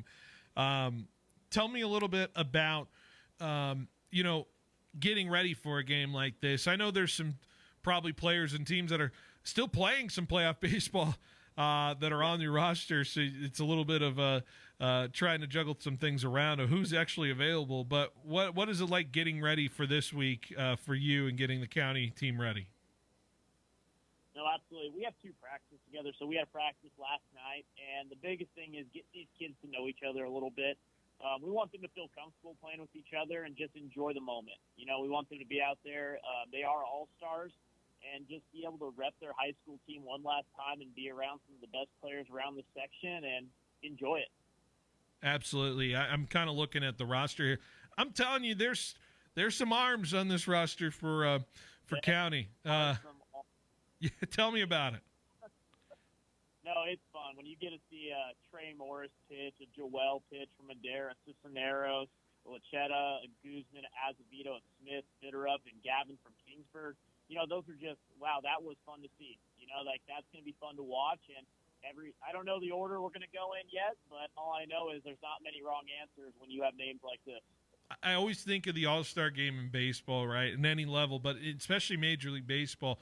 I always argue it's the most competitive because those pitchers just let it go for an inning when it comes to that, and it really, truly is one-on-one when it comes to pitching and all those batters that face him. But how fired up, especially with those pitchers, when you talk about them, you're like, all right, so we got to quell the egos a little bit. Everybody's going to get a turn here in some form or fashion, but the order isn't indicative of where you are as a skill level of a player. No, and the order's just, hey, we're putting out an order. Me and my staff will talk about how we want to go, but it's just all about giving those kids an opportunity to pitch on a big stage, face guys that play in the track and face guys that play at a bigger school. So, no, they're excited. We were talking last night, and they just kind of want the opportunity to go compete at the highest level. What stands out to you most about this roster and in general when it comes to the makeup of the guys, the kind of guys that you have that make up this county team? You know, you just got a bunch of athletes. And we had a practice yesterday, and, like, you just see guys flying around the field. You got guys that, you know, the ball sounds a little bit different leaving the bat. And you just got guys that love baseball. And, you know, it's like it's fun to be a part of when you got guys that are excited to be out there, excited to meet new people, and just want to have fun repping their high school one last time. Absolutely. You know, you obviously represented from Liberty Madera in the season that you guys had, of course. You know, the proud baseball tradition that Liberty Madera has when it comes to that. Are there some, is there a little bit of pride when it comes to you representing the school and being the person that gets to represent Liberty Madera for this game and what you guys are able to do as a baseball program? No, absolutely. These last 5 years have been fun. You know, it's been a great experience being out here in the ranchos. I loved it so much I moved out here.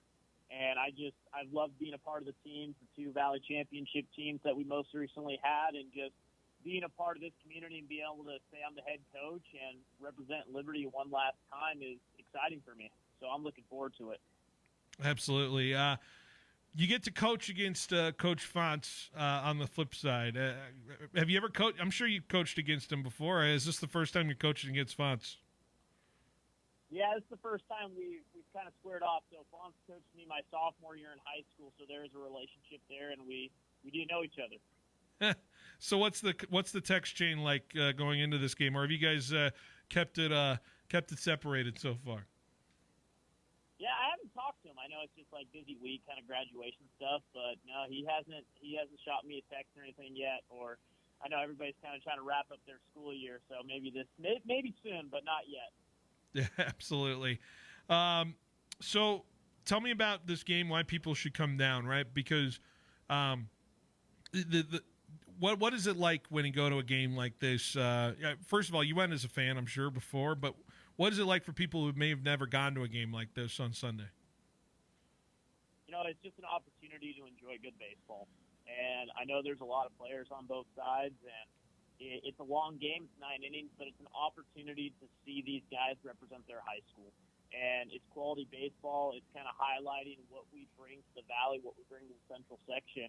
And I just think it's a good opportunity to see some great arms, see some guys with some bat speed, see some guys trying to do some cool things on the base path, and just going out on a Sunday night and enjoying Central section baseball. I think that's the big hook. And you're going to see some arms on both sides. So I think that's the big thing. You know, it's arms, and hopefully some people square into one, especially from county side. But it's just overall a fun night. Is it always arms in these All-Star games, or do you feel like this year particularly is a more arm-heavy kind of All-Star game? I definitely think this year is a more arm-heavy. Like, when you got guys like Tyler O'Toole, Trey Morris, Joel, like, you have Bubba Smith. Like, you're going to see great arms out there, and I just think every year varies, but if something's highlighted this year, I think the arms are definitely going to be on the highlight side. Absolutely. You see these events that kind of happen all over. I've seen this event kind of like in North Dakota when I was covering it, and I like these things. And softball as well. We have the softball game coming up as well in the city-county side of things.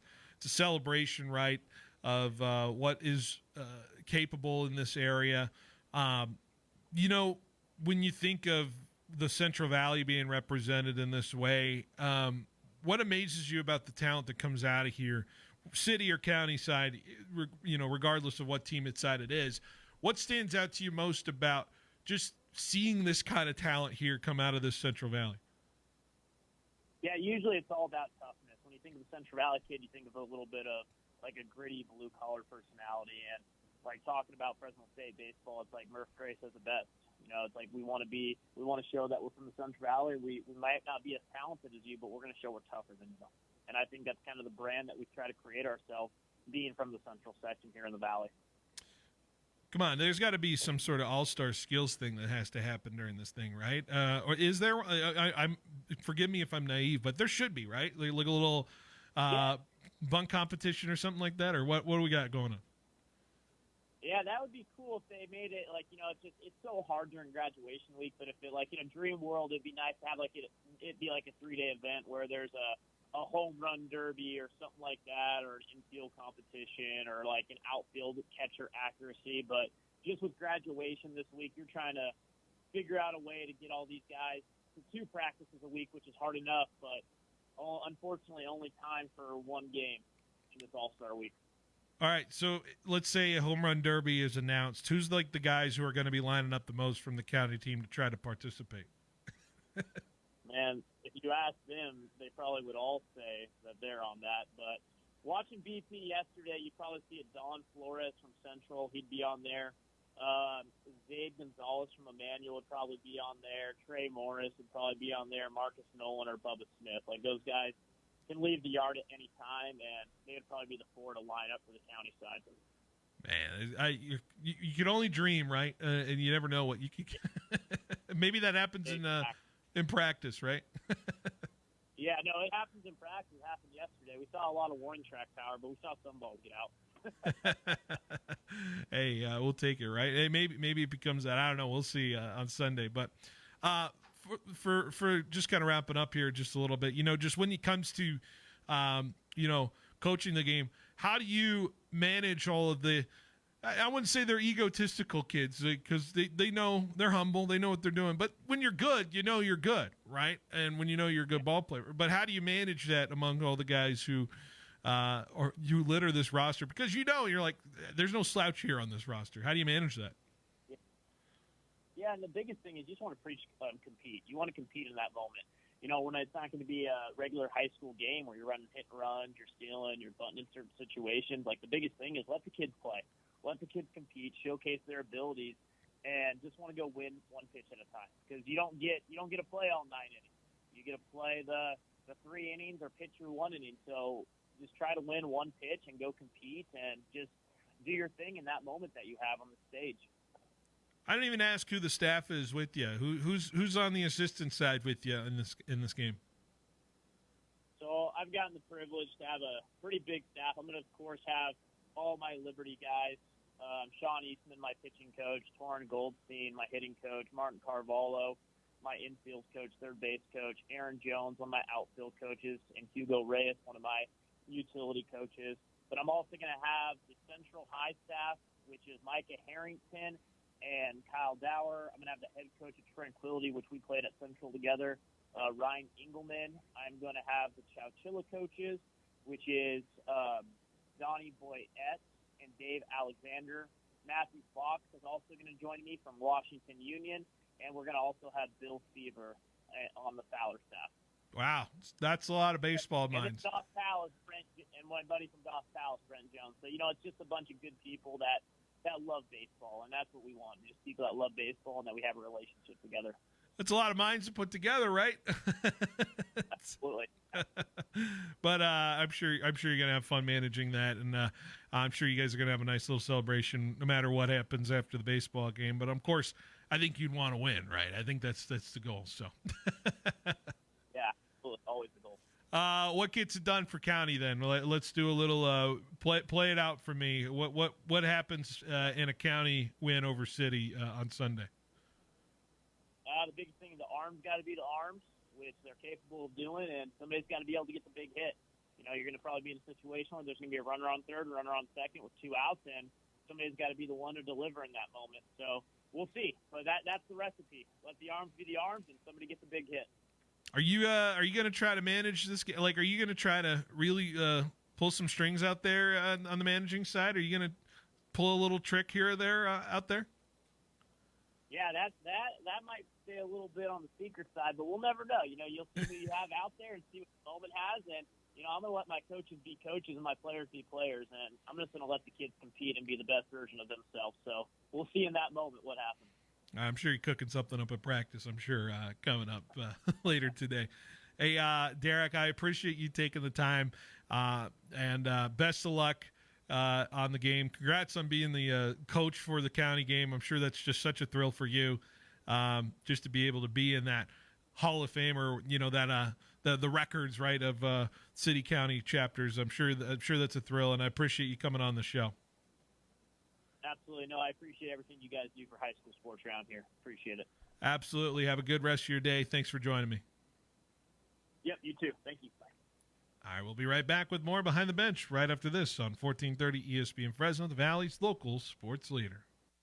Listen to your Fresno Grizzlies on ESPN Radio. That's right. Select games will be on 1430 and 790 ESPN Radio, your local sports leader. The Fresno Grizzlies at Chikchincy Park are always entertaining. Now hear them compete on the radio. Spending your time at the ballpark with the family is always a great time, so be sure to check out as many home games as you can this season. Check out 1430ESPNFresno.com for game times and more. And keep it right here on 1430 ESPN Radio, your local sports leader. Hey Fresno, Chris Swart out here, operating partner of Jack's Car Wash Companies, located on the southwest corner of Cedar and Shepherd. Don't miss out on this winning combo. That's right, Jack's Car Wash has a brand new Pepsi and Coke soda fountain, plus a new Keurig coffee station featuring your favorite national brands. Plus, Jack's full detailing is backed by popular demand. Schedule yours today by calling 435-7335. Jack's Car Wash and ESPN Fresno, the double play of a great car wash and a great broadcast. Let's go Giants! The wait is over. Valley Pure presents Crazy Horse, the wild new flower from Cowgirl Cannabis. This isn't just a strain, it's an experience. Ready to get on the wild side? Then saddle up and ride with Crazy Horse. Available now only at Valley Pure. Bold, untamed, unforgettable. Don't just hear about it, live it. Get to one of Valley Pure's 5 locations and grab your Crazy Horse today. Cowgirl Cannabis. Blaze the trail.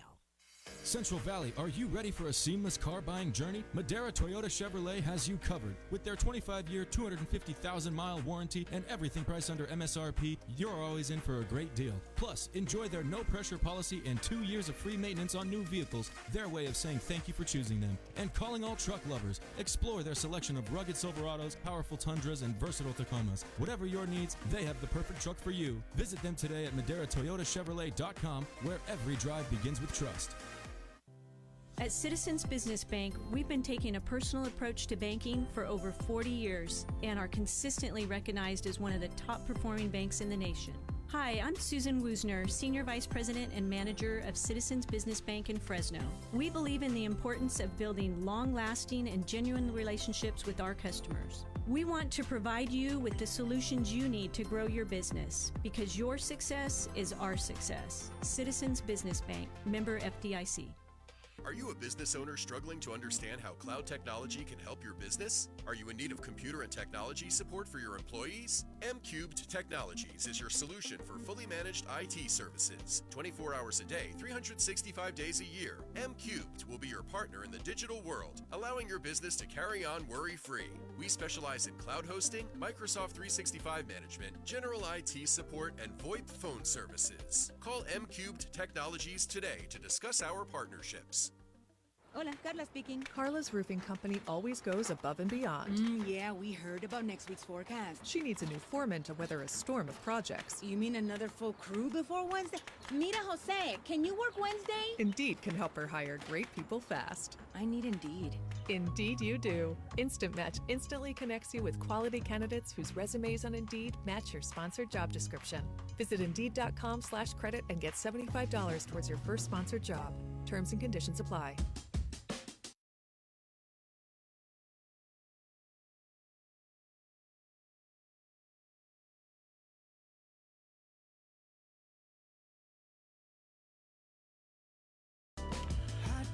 All right, welcome back to Behind the Bench here on 1430 ESPN Fresno, the Valley's local sports leader. Big thanks to Derek Kuhn for joining me in the last segment. Of course, you can watch the City versus County All-Star Baseball game this Sunday at Chichansee Ballpark. I'm telling you, there's a lot of talent. I'm telling you, there is some MLB caliber pitching arms coming out of high school this high school class right now, especially on that county team. There are some names you don't want to miss. That'll be going. Some future Fresno State guys as well. So there is a lot to pay attention to that Sunday. This Sunday, coming up, Chichansee Ballpark, County versus City All-Star Baseball game. Okay. Are we ready for our Rockies State of the Day? Remember, last year we and that was a big hit. At least in my mind it was. Rocky Stat of the Day. I might have a twofer for you, but are you ready for our first Rocky Stat of the Day? Let's do it. There have been more tornadoes touched down in the Denver metro area in 2025 than Rocky wins this year. That is 16 tornadoes that have touched down versus the 10 the Rockies have won. Now we're talking about not just home wins, but overall wins. Right? Overall wins for the Rockies, which is currently sitting at 10. Darn. I have a twofer, though. Okay. In the first 2 months of the baseball season, the Rockies had as many wins as the Everton Football Club in 2025. They had as many wins as Everton in the entire 2025. Okay.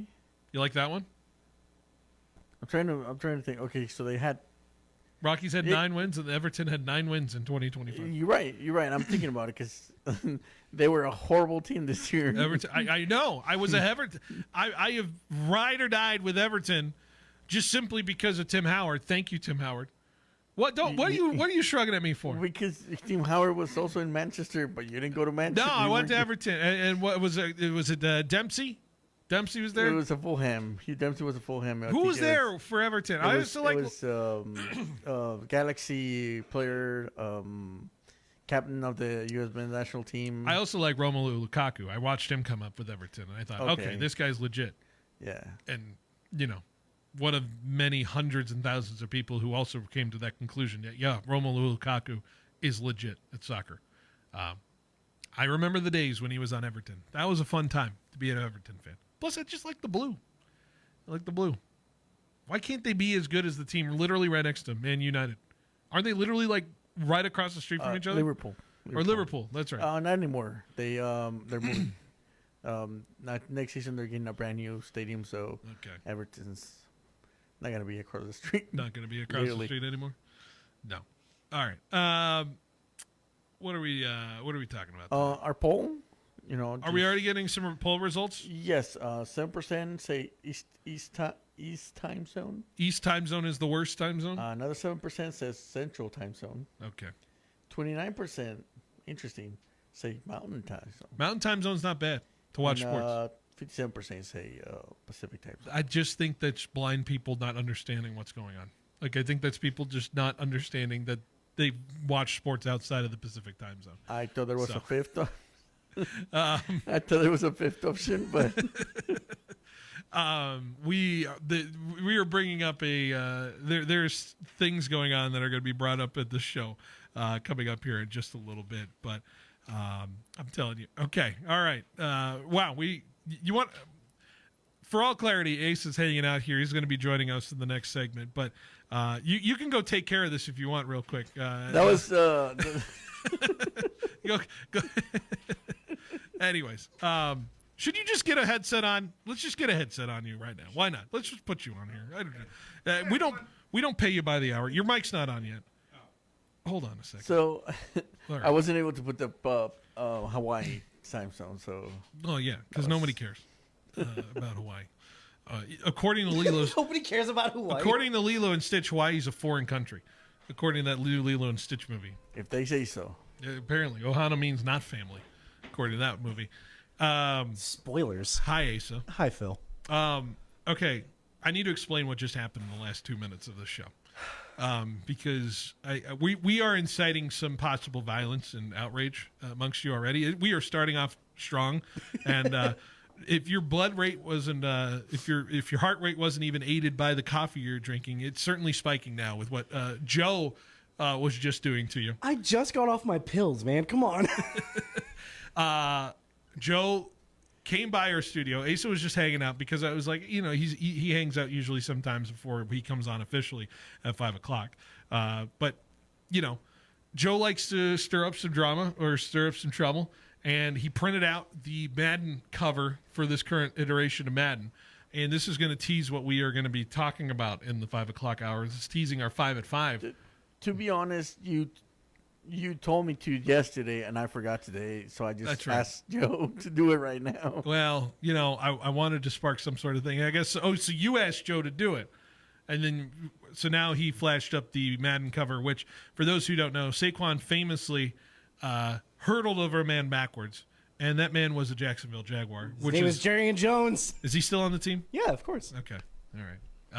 I'm guessing they didn't ask Jerry and Jones to be in the photo shoot that Saquon Barkley did for Madden. No, they didn't, but I did watch the process, and well, for one thing, you guys have a really nice printer. It's a very good printer. Thank you, California Business Machines. How about that? Get a little plug for California Business They're Machines. my neighbors. That is, yeah. Yeah, there you go. They're good dudes over there. So shout out to one of our sponsors. Yeah, great printer. Also, he was wire assisted in this photo. Wow. Yes, I think the Eagles requested that at wire assistance, not Saquon Barkley. Imagine like you show up to a photo shoot and they're like, "Hey, you have to jump over this man." Yeah, again. You can do it again. You did Just it do before. it again. You did it once. Do it again, like with the same adrenaline you had because you played an NFL. I feel like he could have done it. I have to ask this question though, Asa. Is this the first time a Jaguar has been featured on a Madden cover? No, we've talked about this already in the group chat. There was it's like Madden like 96 or 97. There's a guy on the Panthers getting tackled by someone on the Jaguars. Oh, does that count? Why wouldn't that count? It's a Madden. The question is, has there ever been a Jags player on a Madden cover? That's true. Yes. I remember that. But a Madden. Well, if this counts, then that has to count. I guess that counts. But no specific Jaguars player has ever. I will say both of them have been nondescript Jacksonville Jaguars players. Which is honestly the very Jacksonville way of having you both be featured on. The Jacksonville fan base would have it no other way than to have two nondescript. I think Jags Twitter would have rioted if they actually put Jerry and Jones or the logo on the helmet, which is very also just a plain black helmet. But which is unfortunate because I believe the Jaguars are the only team in the NFL that has a plain black helmet. I mean like no stripes. Like if you think of the Ravens, that doesn't count because there's a stripe down the middle. And the Steelers. Steelers have a stripe. No. Steelers have a stripe. I think it's just a black Steelers shell. have a stripe. Steelers have a stripe. Is it? It's a yellow stripe. It's a yellow stripe. It's a yellow stripe. That's right. Steelers helmet. I can look it up right now. That's what we're doing. Yeah, it's a yellow stripe. Yep, right. I totally blanked. Right there. Wow. Yeah. Steelers have no solid black helmet. But is the Jaguars black or? It's all black. It's all black. Dark blue. Dark blue. Now we're getting into semantics of color shade now. Aqua. There's glitter in the helmet, so it's not completely black. There's a little gold speckle. Mm-hmm. We were supposed to talk about Tom Thibodeau getting fired in this segment. We can still do that. We can still do that. Yeah, 3 minutes of that. I sent that to our group chat. Tom Thibodeau got fired for checks notes, having the most successful Knicks season in the last 25 years. Basketball. I was going to say, I feel like I don't know much about basketball, but I feel like that's a very basketball thing to happen. Yeah. I also feel like we're going to have another situation where my mic's going to fall off of this thing. Are we on Mike Watch? I think we're on Mike Watch. I may have accidentally Jorge, we're gonna have to do a little check here on this microphone because I think I may have accidentally unscrewed it again. You remember the last time when it was? Yeah, when it fell off. Yeah, I had to hold your mic for you. Yeah, appreciate it. It was a good day. Keep the tip. Anyways, I think this is an interesting situation for the Knicks to lose Thibodeau here, but I always felt like Tom Thibodeau coached with an arm behind his back, just by the sheer grace of not being able to trust any of his players outside of the 7 he rotated, maybe 8 if he got lucky to that opportunity. Like, why build a roster if you're not going to trust the pieces that you have? Look who's in the NBA Finals, 2 of the deepest teams out there that have been playing the most guys in this playoff run. So there's something to having to trust the guys that you have. And I understand the rhythm that players need to get in as well. There's the significance balance of that. But I just always felt like, and I think the Knicks felt as well, that the sustainability of what the Knicks wanted to be with Brunson and Towns is just not there if they continue to go forward with that kind of philosophy. So if you feel like that's not going to win you a championship, then sure, move on to the coach. And let's be fair, NBA coaches feel a little interchangeable nowadays. So we'll see how it goes. But I've already heard Mike Malone opportunities, which would just be hilarious because Mike Malone's basically the same guy. So I don't know. We'll see. Surprised, yes. Shocked, no. Interesting firing, yeah. Plus, I never want anything good for New York fans anyway. So that's where I'm at. That's real. So anything to add there, Ace? I don't know. I think it's an interesting move. I have heard rumblings that they got rid of Thibodeau because they're trying to maybe woo Giannis. Yeah. That's a maybe, but I feel like, I don't know. Just play your guys. Yeah. You get paid millions of dollars to play basketball. I don't know what the move is to get Giannis into that roster, but we'll see. I've seen crazier in this NBA, and we'll see how it turns out from there. All right, coming up next, Ace is going to join the show officially. I was never here. This is the ghost of Asa. Leave it here. I'm going to turn off his mic. All right, we'll be right back. Asa in the afternoon is coming up next year on 1430 ESPN Fresno, the Valley's local sports leader. Giants baseball is here. Chapman, it's a drive out to left center field. At the wall, it is gone! Giants baseball lives on 1430 ESPN Fresno. Double play! And the inning is over. Catch all the action home and away on the Central Valley sports leader, Giants baseball. Brought to you by Patrick James, Pioneer Equipment, Der Manuel Insurance, Ed Dinas, and Thiessen Duker. My wife and I don't need advice on how to create wealth. We need advice on how we seek to make the most of it.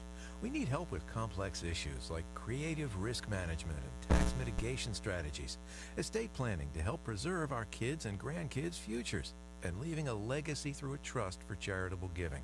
And we'd like to simplify by being able to view all of our investment vehicles in one place. We're looking for all of this in one firm. Bottom line, we're looking for something different. Thiessen Duker Modern Wealth Management is different. From our innovative software designed to perform detailed analysis and streamlining of even the most complex portfolios, to how our advisors work as a multidisciplinary team to refine financial strategies. Visit ThiessenDuker.com to learn more about how Thiessen Duker might just be the kind of different you need. The advisors of Thiessen Duker Modern Wealth Management are registered representatives with and securities offered through LPL Financial, member FINRA SIPC. Warmer days and special occasions are on the way. Is your wardrobe ready? Jones Cleaning Center has you covered. Fast, reliable, and hassle-free. Use Fresno's only 24-hour self-service pickup and drop-off drive-through. Drop off by 9 a.m. and enjoy same-day service at no extra cost. From suits to sundresses and comforters to table linens, they'll get it all fresh and ready. Jones Cleaning Center, Fresno's top dry cleaning and laundry service for over 55 years. On Palm, just north of Herndon in Fresno, or online at jonescleaning.com. Prices on steel and materials are going up, but at Pacific Steel Supply, they're still delivering the best deals in the industry. Whether it's residential, commercial, industrial, or ag projects, Pacific Steel Supply will match or beat any competitor's price by an extra 10% on top quality steel, metal roofing, and components. With 24/7 service, fast delivery, and the best prices, the time to act. From Pacific Steel Supply in Fresno, Ashland, and Parkway off Highway 99 or online at PacificSteelSupply.com. Fresno Pacific University prepares you for a life and career beyond a degree. But what does beyond a degree mean to Valley students? Class schedules that fit my schedule.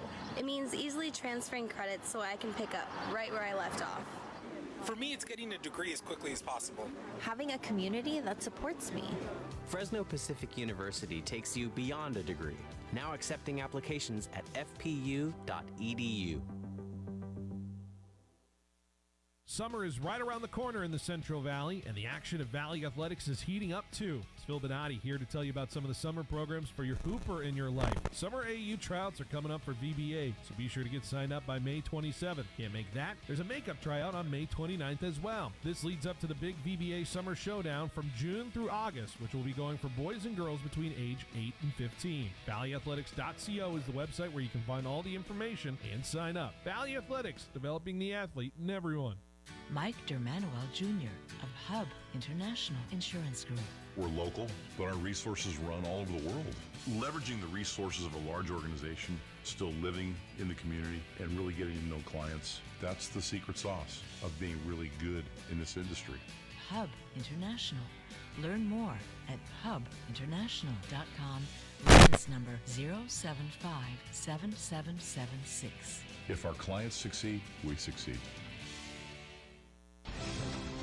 Your home of the San Francisco 49ers, 1430 ESPN, the Valley's local sports leader, KFIG Fresno. I'm Nick DeLuca. The NBA Finals begin on Thursday night. The Knicks couldn't get by the Pacers in the conference final. Now they're looking for a new head coach. Tom Thibodeau let go after leading the team to round 3 for the first time in 25 years. Knicks won 50 games in back-to-back seasons for the first time since 1995. ESPN's Andrea Carter thinks they should have been more patient.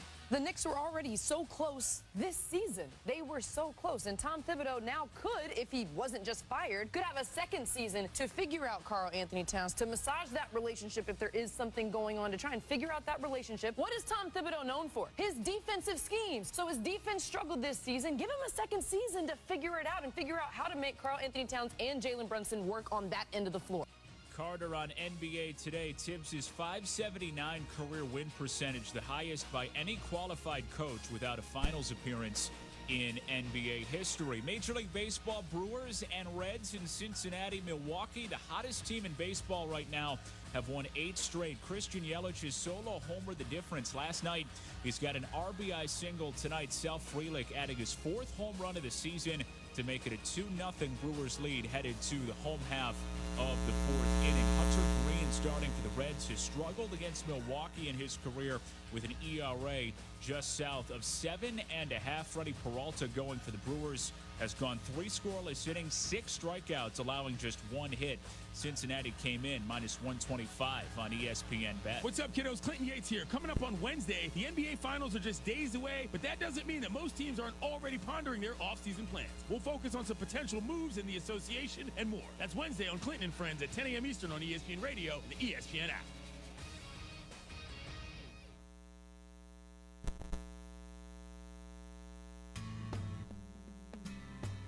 He's got the knowledge. Because once again, I have to come on air and talk about how right I am once again in anything that it comes to sports. He's got the questions. I'm going to lose it. Are you kidding me? What are we doing here? He's got the guests. 20th head coach in Fresno State history here, Matt.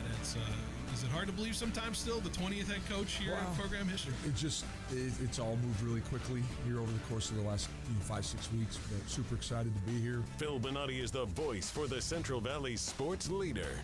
Behind the Bench starts now. Brought to you by Helena Agri. That's right, Behind the Bench here on 1430 ESPN Fresno, the Valley's local sports leader, taking up to 6 o'clock today before we hand it off to John Miller and the gang out there in San Francisco for Giants baseball here on 1430 Giants-Padres Game 2 of this 4-game sets between 2 of the top teams in the National League West. We are here live on 1430 ESPN. We're also here live on the streaming side of things, streaming on Facebook and Twitch as well. I want to remind you folks, of course, if you want to follow us along and watch us on the video side of things, say hello, You'll see our guest, who's coming up here just momentarily. Asa is in the house, who's been hanging with us here, and officially into this 5 o'clock hour. Appreciative of him taking some time to swing on by, and good to have you here, bud. Thanks for having me. Yes, another introduction because you were totally not in the last segment. No, not at all. That was my surrogate. Yes, of course. So good to have you officially here in the full, in the flesh. In the flesh, actual flesh here, as opposed to whatever. Anyways, the hologram that was here. We're spiraling. So good to have you. We're going to talk some topics here for sure. Of course, I have the 5 at 5 coming up here in this hour as well. Excited to have you going as well. I believe we have a little switch in the producer side of things as well. Julia is here now sitting in the producer side. Julia, how are we doing? I'm doing great. How are you? Fantastic. First time you met Asa. He's as crazy as his looks. He sometimes bites. So sometimes. Just only when he's hungry. But I got snacks. We're good. No, he's fine. He's fine. He's very okay. So.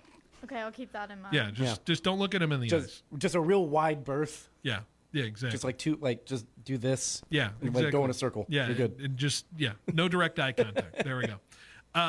Anyway, sorry, we're done with that bit. So we're moving along. What do you want to talk about today, Phil? I wanted to talk about the NBA Finals, but I wanted to first highlight some other things over here as well, because, Julia, we've been following the softball. Have you been watching the softball championships here, the NCAA softball championship? Some of it I've missed out. I was watching because I know Florida went. Because he's a big Florida guy, by the way. I have not been keeping up with that since, because I know that they were in a 3-game set with Georgia, but I think that was like last week. Yeah, no. So I've kind of missed it. I'm way behind. Past. You're a little way past. We're down to the finals here. Oh, God. And it's Texas versus Texas Tech. Julia, it's an exciting championship. We watched the end of it last night. Texas Tech walking it off on Oklahoma, who had won 5 straight championships, by the way, Asa. 5 straight Oklahoma.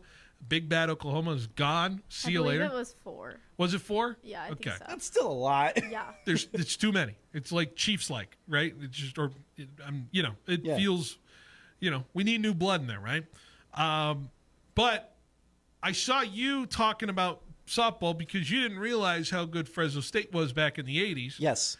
And this is the first time we've seen an interstate championship matchup since UCLA matched up with some other team, but then matched up 4 different times in the national championship with Fresno State. So I wanted to point out that fact. So you were talking about that. But, Julia, give us like a minute on this softball matchup. How are we shaping up? Who is Texas Tech the major underdog? Is Texas the big-time favorite here coming up? Or what should we be paying attention to? What starts tomorrow, right? Is that right? Or what does that get going? Yeah, it's going to start tomorrow. For us, it'll be at 5 p.m. It'll be 7 in Oklahoma. The World Series is always in Oklahoma because they have the best stadium.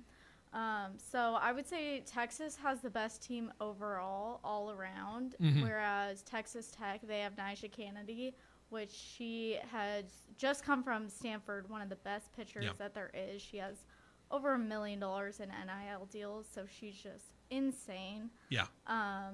Patrick Mahomes gave her a bunch of money. I think we're he talking gave her, like $2 million worth of NIL just to come pitch softball at Texas Tech. Wow. And so she's kind of the mercenary type, which could rub some people the wrong way about the way Texas Tech is maybe buying this national championship per se because they pulled the best pitcher out of baseball. How do we feel about that? Because I at some point I'm like, well, that's sports for you. You acquire the best players in the best ways you mean, but it's like, is that college for it? Should people be rooting for Texas if you're trying to preserve the sanctity of college sports? Julia, where do you land? Is it good versus bad here as far as Texas Tech and Texas? Because I'm torn on who I should root for.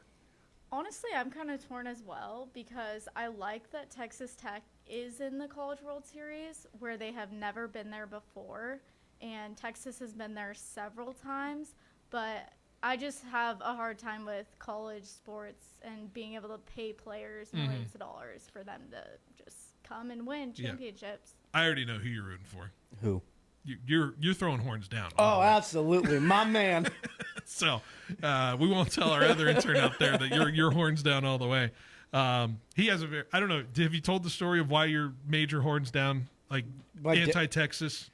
Okay, so like until Vince Vaughn showed up, my dad, not Vince Vaughn, Vince Young. I was like, Vince Vaughn. Yeah, my dad saw Wedding Crashers. It was like, Famously- absolutely not. Famous Chicago native Vince Yeah. Vaughn. Until Vince Young came around, my dad did not give two whatevers about college football. And then Yeah. Texas starts doing something and is like, yeah, horns up. And I'm like, absolutely not. No. So you're just anti that. Just spite. Okay. That's just how I am. Texas changed my life as a kid because they dethroned the very hated USC football team with Pete Carroll and all that team that beat that Fresno State team in 05. I watched that game. I'm looking at you, Jorge. I wish I could flip you off right now. But I was majorly on Texas, and I'm still pretty much riding that burnt orange. I was ready for it in the playoff. I'm full blown on the Texas angle. I think I'm going to root for Texas. I think that's where I'm settling in on it. But I do understand the conflict where people are with the Texas Tech thing, because it does feel like, is it manipulated because they had the money behind it to get to this point? It's nice that they're there, but do we feel like they truly got there on their own merit? Now, to be fair, Texas Tech did it because they have the people that had the sources to make it. So I don't know. I'm okay with it either way. Whoever wins, I feel like it should be a good championship. Do we know who is going to win? Do we have a prediction? Because I know there's one side of rooting for it, but who is going to win, do you think, Julia? I think it's going to be Texas. Yeah. I'm also horns down. Arizona State's All right, it there was we go. targeting. I just want to throw that out there. That's right. Is that Forks Up? Cam Yeah. Scatterbo, cool. Cam Scatterbo almost single-handedly throwing Texas. That's right. She goes to ASU. Oh, cool. So, yeah, she's. I do realize now you have the anti-Texas feeling from this past fall. But I do think they're going to win. I do like their softball team. So. Okay. All right. Is Texas the power of friendship team? No. Okay. Texas is the power of good at softball team. Okay, I can live with that. So, sorry, no power of friendship teams here. It is just power of power. I love a good power of friendship story, though. Yeah, we may have it in the baseball side of things. I have to check on who's in these super regionals here, as far as that's concerned. Is Little Rock still around? They lost last night. They lost last night to LSU. So unfortunately, Little Rock is out. Their season's done. Have you been watching some of the baseball? I've been trying to. You've been trying to? Yeah. Okay. I get blacked out a lot of the games on the television. Not in general. I thought you. It started coming out, and I'm like, nope. Redirect. Asa just gets blackout and watches baseball, college baseball. Oh, that sounds like a good Saturday, though. Just doesn't remember what's going on. He just goes crazy. Uh-oh, Steph texted me. It's just laughter. All right, cool. You're not in trouble. Oh, thank God. Steph's his girlfriend. Anybody? Good friend of mine. Girlfriend of his. Anyways, okay. Yeah, we got some weird ones in here as far as the super regionals are concerned. I think Murray State's a strange one. They're the first super regional appearance in baseball. I'm looking at it. Today I learned that Murray State is a school that plays baseball. That's a school that plays basketball as well. That's where Ja Morant went. No way. Yeah. UTSA, San Antonio, UTSA Roadrunners they are also beat Texas, didn't they? They're in their first regional. I don't know who they. I don't know if I have that. Roadrunners. Speed reading here. I don't know what I have. Anyways, moving on. All right. NBA Finals talk. I want to just get with you real quick because we have some other things to get to. Pacers Thunder. You probably didn't have that at the start of the NBA playoffs when you were watching it, right? No, when I started watching basketball, I was like, the Pacers are mid. That's just my headcanon, and now look at them. I was wrong. What have you developed an affinity to the Pacers since you started watching this playoffs? Yes, I think Tyrese Halliburton. Yes. Yeah, I'm for it. I think he's for it. Yeah, I think he's a good face. I think he's like the face of the franchise. I think he's a good basketball player. He's fun to watch. For Jorge and all Kings fans out there, this is I don't know if you know the history about this because we love to teach Asa a lot of things about sports here. Yeah. Sometimes the Kings had Tyrese Halliburton.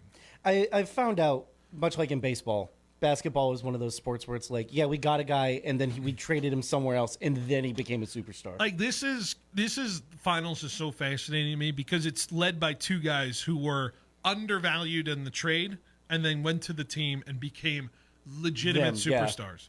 And Shai Gilgeous-Alexander's one, and it's hard to criticize that trade because of where the Clippers were trying to be, which was we're signing Kawhi, we're getting Paul George, we're going all in. We have these two superstars. We're going to see if the Clippers can be the Clippers, and the Clippers ended up not being the Clippers.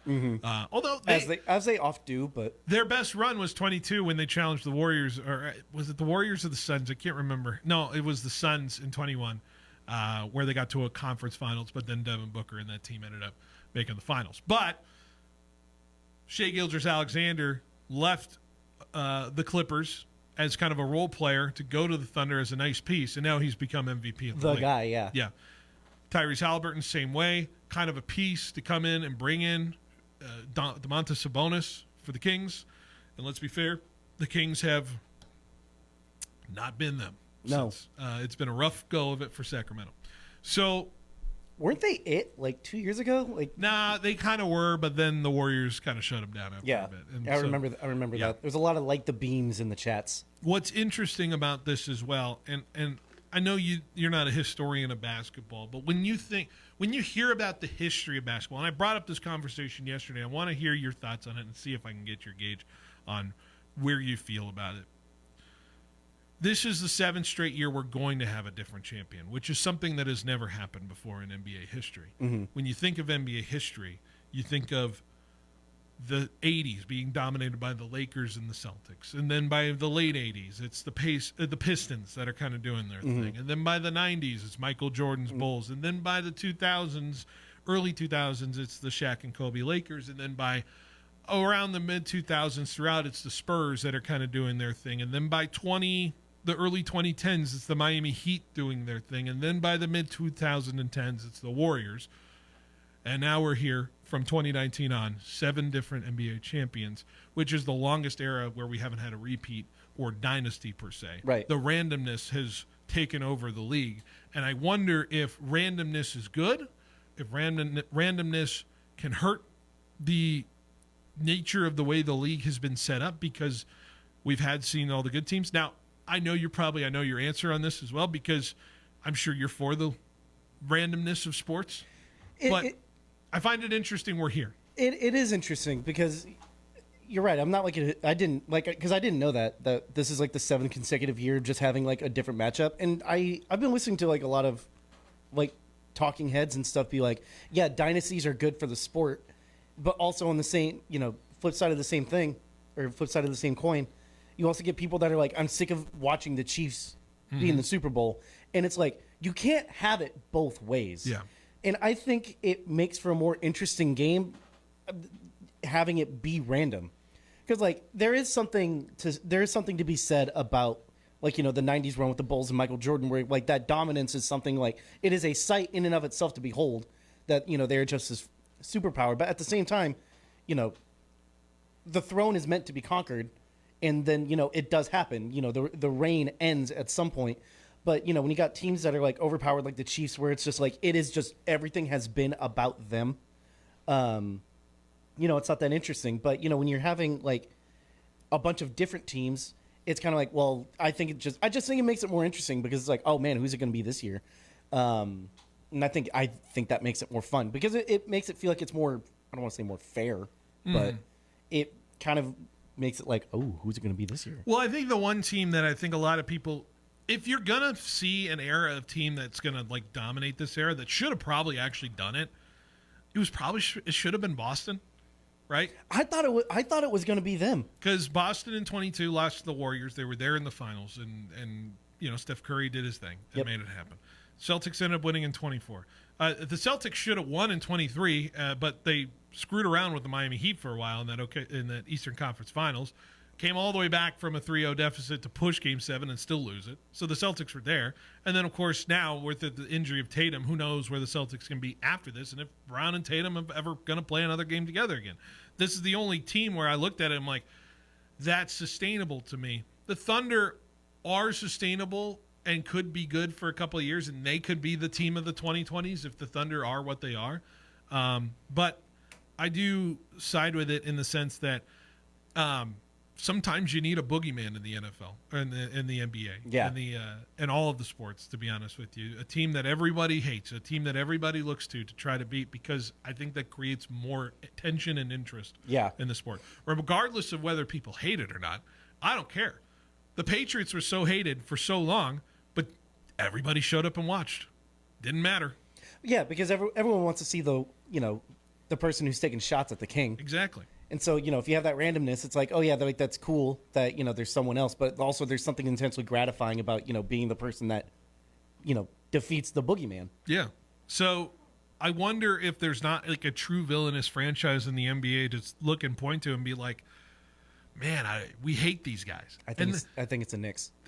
Mine's the Knicks. Okay, that's fine. But like, we don't have a team in the NBA right now where everyone's looking and like, wow, I don't know how we can beat that team. And it's like 5 or 6 years of that.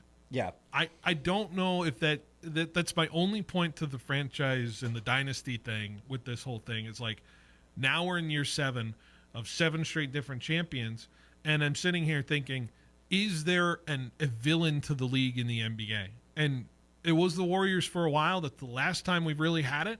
And the NBA has kind of shifted in a direction to try to avoid having super teams now. They have these apron rules where you can't pay a certain amount of guys or it's going to go crazy.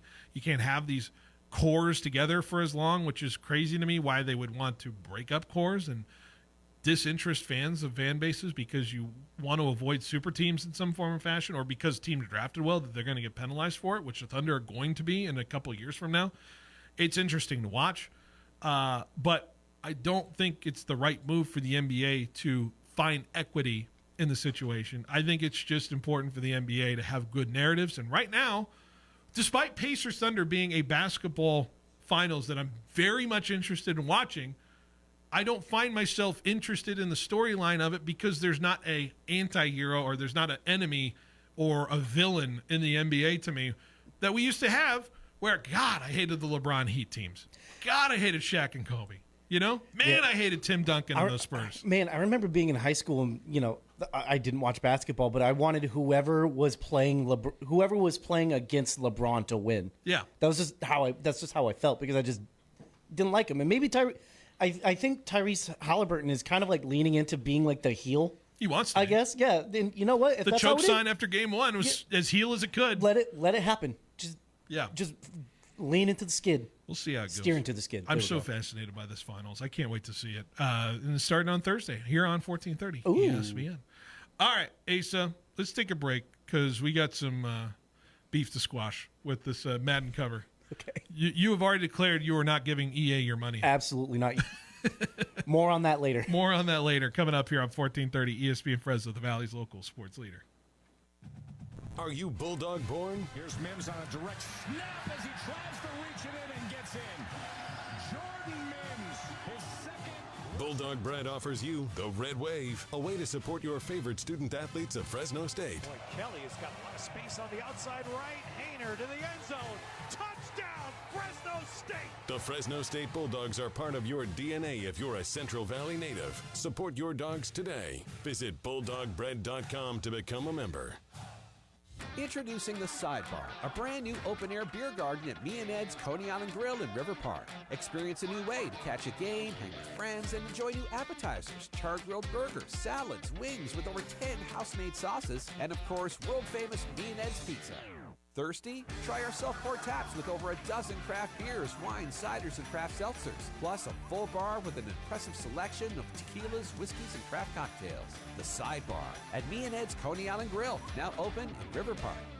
I make sure that we have plenty of parts for the service department and the customers in the front counter. That's Al Carmona, parts manager at Pioneer Equipment Company. A lot of farmers come in, they know what they want, and if they don't, we try to help as best as we can. Pioneer carries a wide selection of Kubota, Land Pride, and Nelson parts. Stop by and see us in Fresno or Reedley. We'll get you a cup of coffee and the parts you need. We have really good customers. Pioneer Equipment's a great place. Visit PioneerEquipmentCA.com. It would be a bit of an understatement to say there are plenty of men's clothing brands out there. At Patrick James, we're a bit biased. We offer comfortable, high-quality clothing at very competitive prices. Patrick James delivers impeccable classic looks that keep your wardrobe moving forward in a confident, modern direction. See for yourself online or come into our store on 780 West Shaw to find the style and brands you're looking for at Patrick James. Craving something different? Lynn's Restaurant Group has a variety of spots to satisfy every craving. If you're in the mood for teppanyaki and sushi, Hino Oishi offers an unforgettable Japanese experience. For bold, flavorful Chinese dishes, Spicy J's has exactly what you're looking for. Enjoy a hot pot experience at J-Pot and top it off with boba from JT Inside. Whether dining in or ordering out, every meal is memorable. Visit lynsrestaurantgroup.com to learn more. Hey guys, it's Phil Benotti with Behind the Bench, here to tell you about my friends at Clovis Truck Center. Remember, summer is right around the corner, and you need to be ready for all the fun that you can have on the road. And if you have a truck for work or play, you know it's important to have everything you need to make the summer a blast. That's why you need to go to my friends at Clovis Truck Center. We're talking all the towing that you need, whether it's for boats or RVs. Need a brake controller on that fifth wheel? Clovis Truck Center has it. They think of everything over there. Just another reason they are bigger than the bedliner. Also, you're probably wondering if you have enough room to transport that summer outdoor equipment. Clovis Truck Center offers roof rack solutions, not just for trucks, but for cars and SUVs as well. So get your summer off on the right foot and head over to their shop. You can find them just south of the Clovis Rodeo Grounds out there in Old Town Clovis. Clovis Truck Center, the first, the biggest, and still the best in the Central Valley. Home office. It started a few years ago at the kitchen table. Then, many of us turned our third bedrooms into functional workspace with every kind of technology imaginable. The home office selection at Fresno's Fashion Furniture, including the most beautiful desks, chairs, file cabinets, and accessories available. Check out the home office selection at Fresno's Fashion Furniture. There's nothing like it in all of California.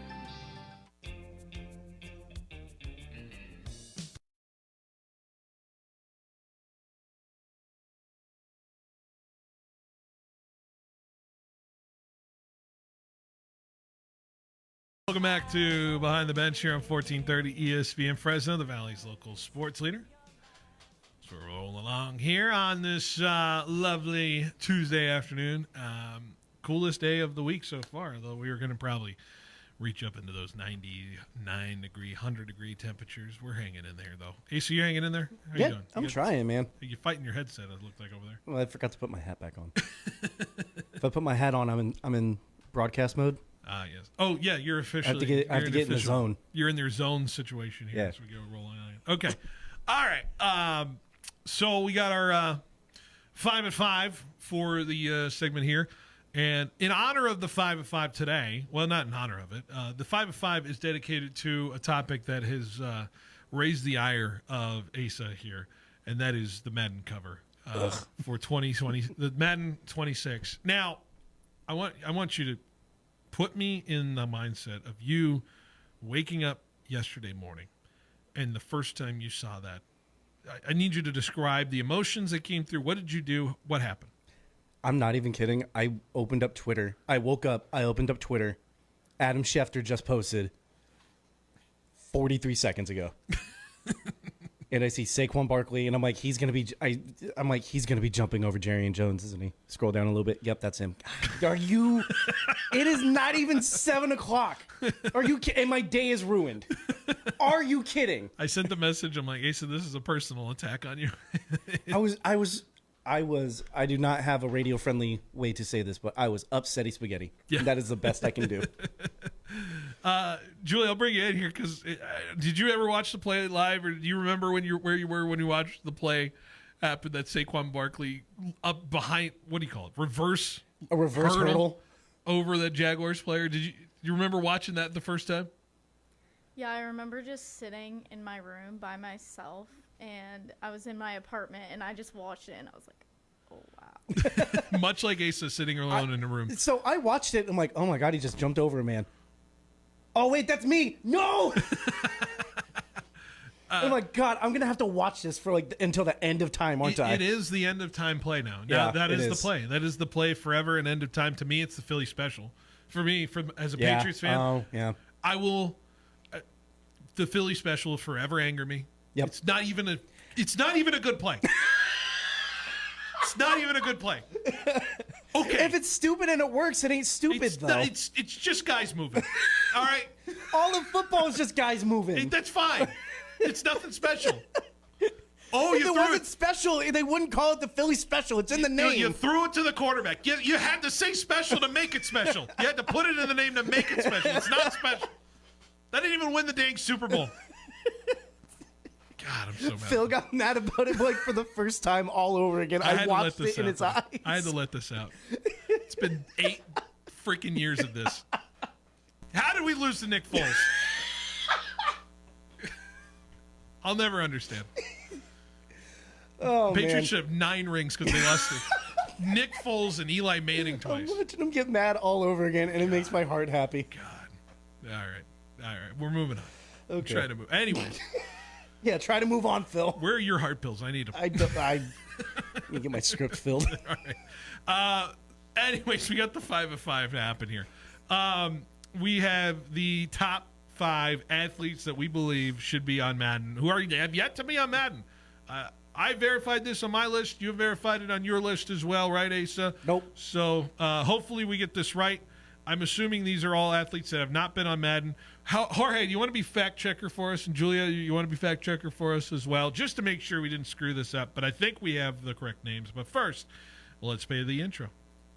5 at 5 with Benotti is brought to you by FFB Bank, Fresno Forward Banking. What does FFB mean to you? I'm still feeling still heated. Yeah, I'm still mad. I can't believe it. All right, Asa, what was your criteria of your athletes to make your list? Vibes. It's always vibes. It's always vibes. To me, it's a very weird subsection of team players, but also I think this is legitimately. I think this makes a lot of sense as far as that's concerned. So, although I think I got one wrong, I believe I have to double check one. So while we reveal, I think it's your turn to go first. Cool. So why don't you go first in number 5? Your selection. So my number 5, it's a homer pick, but just let it turf out. I'm going to say Travis Hunter, if only because I think the cover could be really cool, in that because he plays two different, like an offensive and a defensive position, ball up in the air, offensive green jersey or teal jersey Travis Hunter going up to catch it, white jersey defensive Travis Hunter trying to swat it away. I think that'd be fun. You want a Jags player not featured with a not getting humiliated. Yes, it's been that is from this century and not Madden 96. What was it? The Jags player being tackled by a Panther in 96? I think he was tackling a Panther in 96. Okay, so it was a good thing he did. I mean, yeah. Okay.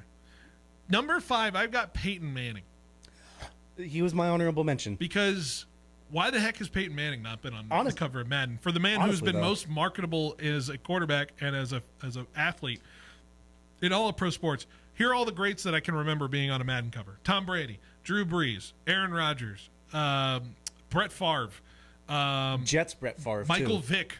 Donovan McNabb. Yeah, Donovan McNabb. Like all of these guys, and Peyton Manning should be in that same conversation. And for some reason, Peyton Manning has never graced the cover of Madden, and I'm wondering if there's an anniversary they could come up with, or when he gets elected to the Hall of Fame, he can be on the cover of Madden. I don't understand why Peyton Manning is not on the cover of Madden from any year. And Jorge's looking at it right now. I'm seeing him with a look on his face like he's confused that Manning is not there either. But that's where I'm at. Peyton Manning, number 5 for me. Any thoughts from our gallery over there behind the glass? I think it was because he never got voted on when it was his time, and now that he's not in the game, like he's not playing anymore, I don't know that they could put him in there. Yeah, but they did. They did with Barry Sanders. Barry Sanders was. Oh, that was a special edition. Yeah, it wasn't. He wasn't. Was it? So were you waiting for? Yeah, it was a special. Yeah, it was like a 25 year anniversary. Oh, okay. So are we waiting on? Are we waiting on like the Madden 40 year anniversary or whatever it is? Yeah, I don't know. We'll see. All right, let's go to number 4. Number 4. This one's from my mom, Troy Aikman and or Emmitt Smith. I mean, Troy Aikman. I mean, he was like one of the quintessential quarterbacks in the '90s. I mean, he won he was a dynasty with the Cowboys. I don't know why he's not on there. That's it. That's it. And then Emmitt Smith. He broke the record for what was it, like all-time rushing yards and rushing yards all time or something. Mm-hmm. Also part of the Cowboys dynasty, 90s dynasty years. So we're just gonna go relive the Cowboys 90s. That's fine. Yeah, right. They can't win. They can't win in the postseason now anyway. Well, give them a Madden cover. Right, Who cares? I'm gonna go a very personable, really fun personality for a team that's in a very high-profile area in the country. I think he's gonna have a legit. Oh, wait. I hear your microphone. What did you say? I was gonna say, before the year 2000, there was no cover athlete, right? Cover athlete. Yeah, it was always it was only Madden. John Madden or like. And there were some pictures of players, but Yeah. they weren't actually like the ones on the cover. They weren't like the script. Yeah. Gotcha. My number 4 pick is Puka Nacua. Ooh. Because I think he's a very marketable guy. I think he's a very personable guy. I think a lot of kids would love him. A lot of kids growing up love Madden. And I think a lot of kids can idolize a wide receiver, and getting Puka out there. I think Puka Nacua in a Rams jersey would be pretty solid, and I think he's a very marketable person. Puka Nacua, my pick for number 4. Any thoughts over there? So far, I only seen 4 wide receivers.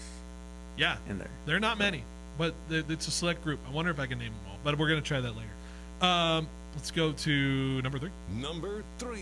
In the spirit of wide receivers that are highly marketable, I'm going to say Justin Jefferson. Okay. I think, all the kids love him. I know a lot of my one of my buddies that plays drums in a couple bands around here. His son is like a Vikings fan specifically because of Justin Jefferson. Yeah, and it's like kids play Madden. I mean, Gritty's in the game. Like the Gritty is in the game. He does everything for the game. Like, why is he not on the cover? Honestly. Also, purple's just such a sick color. Honestly, Vikings, great color combos. Absolutely. Julia would agree.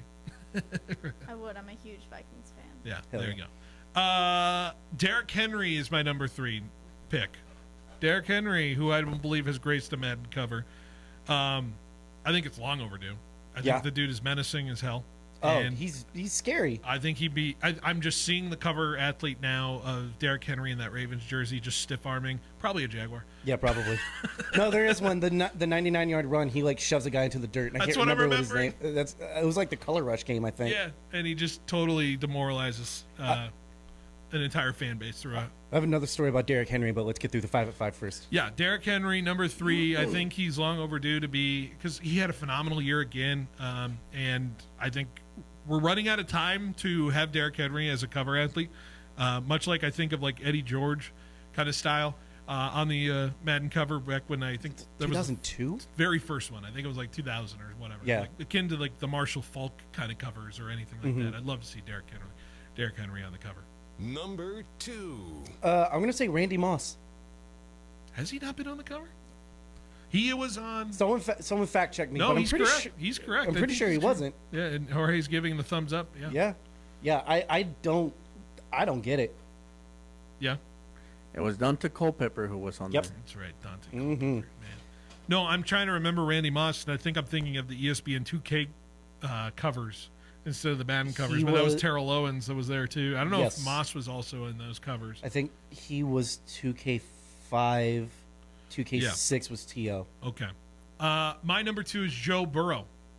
Oh, that's a good one. Joe Burrow, why is he not graced a cover? Because I think his Bengals have been one of the more exciting teams to watch. He's a very marketable guy, incredibly charismatic guy. He would love to do a photo shoot. And also, he's a top 5 quarterback in my mind right now in the NFL, despite his defense actively trying to make him lose games. Also, dude has a face for magazines. Like, he's very handsome. Put him on the cover of a video game. I had to look it up. I had to really look it up. I'm like, am I not remembering things correctly? I'm pretty sure Joe Burrow was not on a cover of a Madden, and he's not. He is not on the cover of a Madden cover that I know of.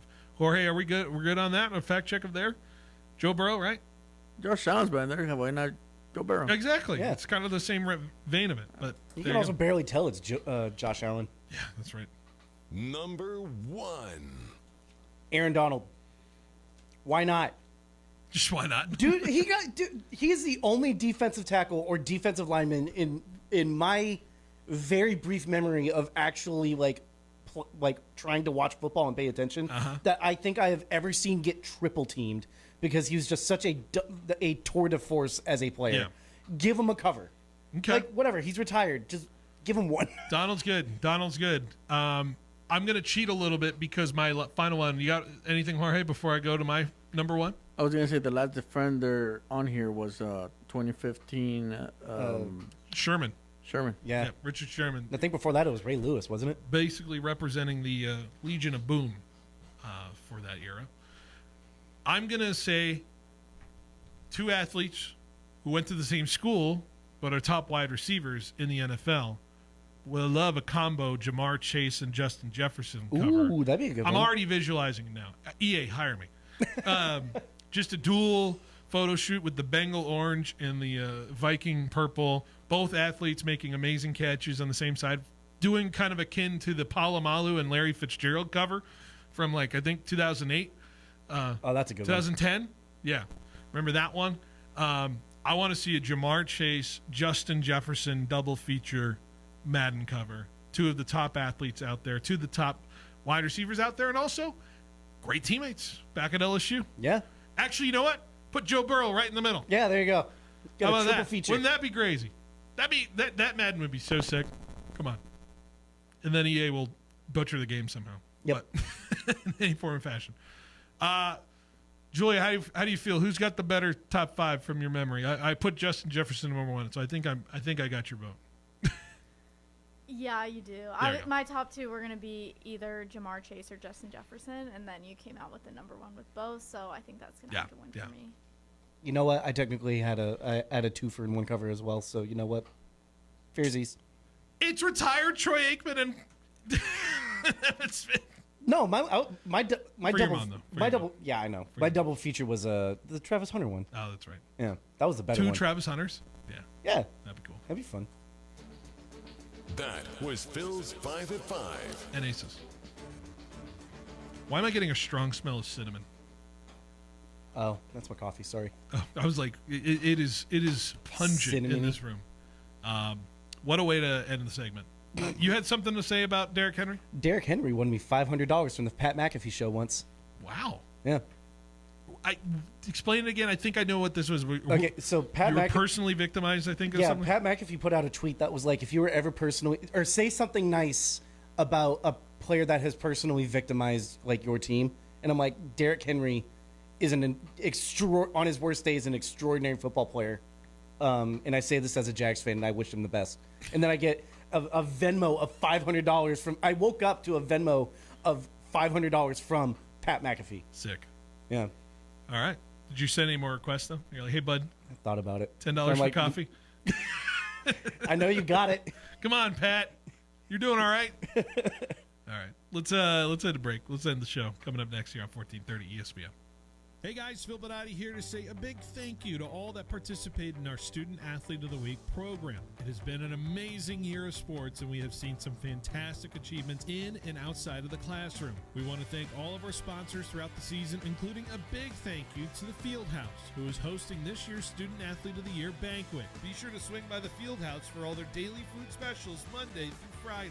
Student Athlete of the Week will return next season. We look forward to honoring the next wave of athletes in the Central Valley. At FFB Bank, we believe banking is more than dollars and cents. It's about people. That's why we're a farming-focused bank for hard workers, a future-forward bank for big dreamers, and a family-friendly bank that actually knows your name. From your first loan to your biggest milestone, FFB Bank has the tools to help you chase your goals, crush them, and score big. Because your wins are our wins too. So what can FFB Bank do for your business? Find out at ffb.bank. That's ffb.bank. FFB Bank. Let's win together. Member FDIC, Equal Opportunity Lender.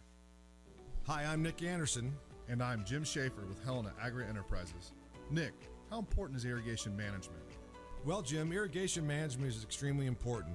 When we water our crops, more often than not, we're also fertilizing them.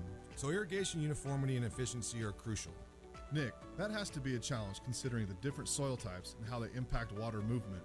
That's right, Jim. That's why at Helena we recommend using our newest water use management tool, ResGenix. ResGenix is easy to use and designed to increase water infiltration on heavy soils, reduce soil crusting, and increase the holding capacity of sandy soils. Jim, tell the nice people how it works. ResGenix enhances soil structure by coating the soil particles. Simply put, ResGenix increases pore space in heavy soils and improves aggregation in sandy soils. At Helena, we lead with agronomy, and water management impacts our crop health and quality. You can visit helenaagri.com to find your local Helena retailer and learn more about Helena products.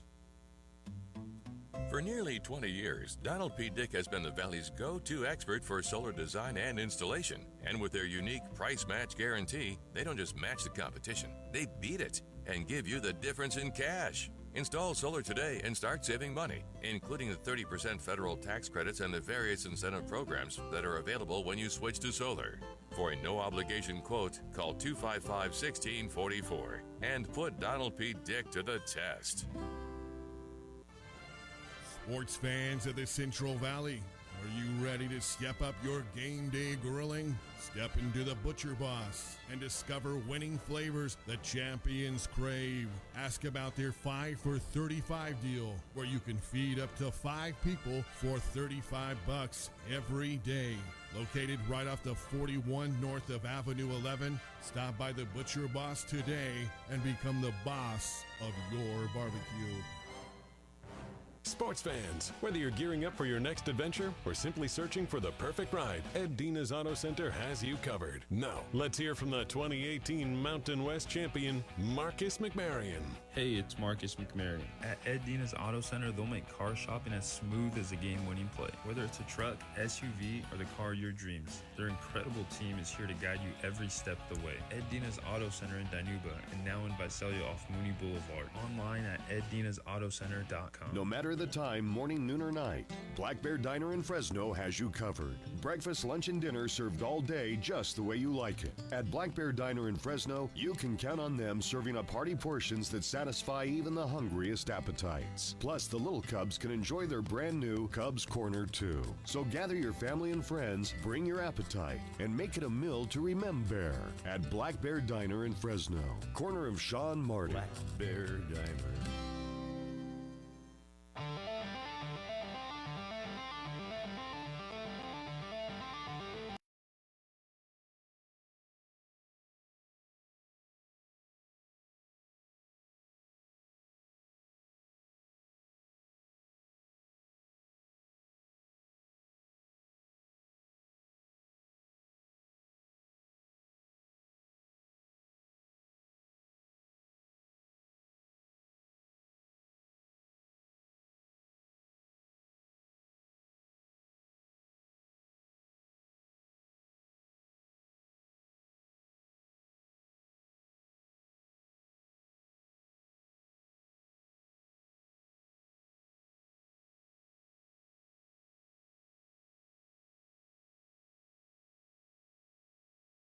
All right, welcome back to Behind the Bench here on 1430 ESPN Fresno, the Valley's local sports leader.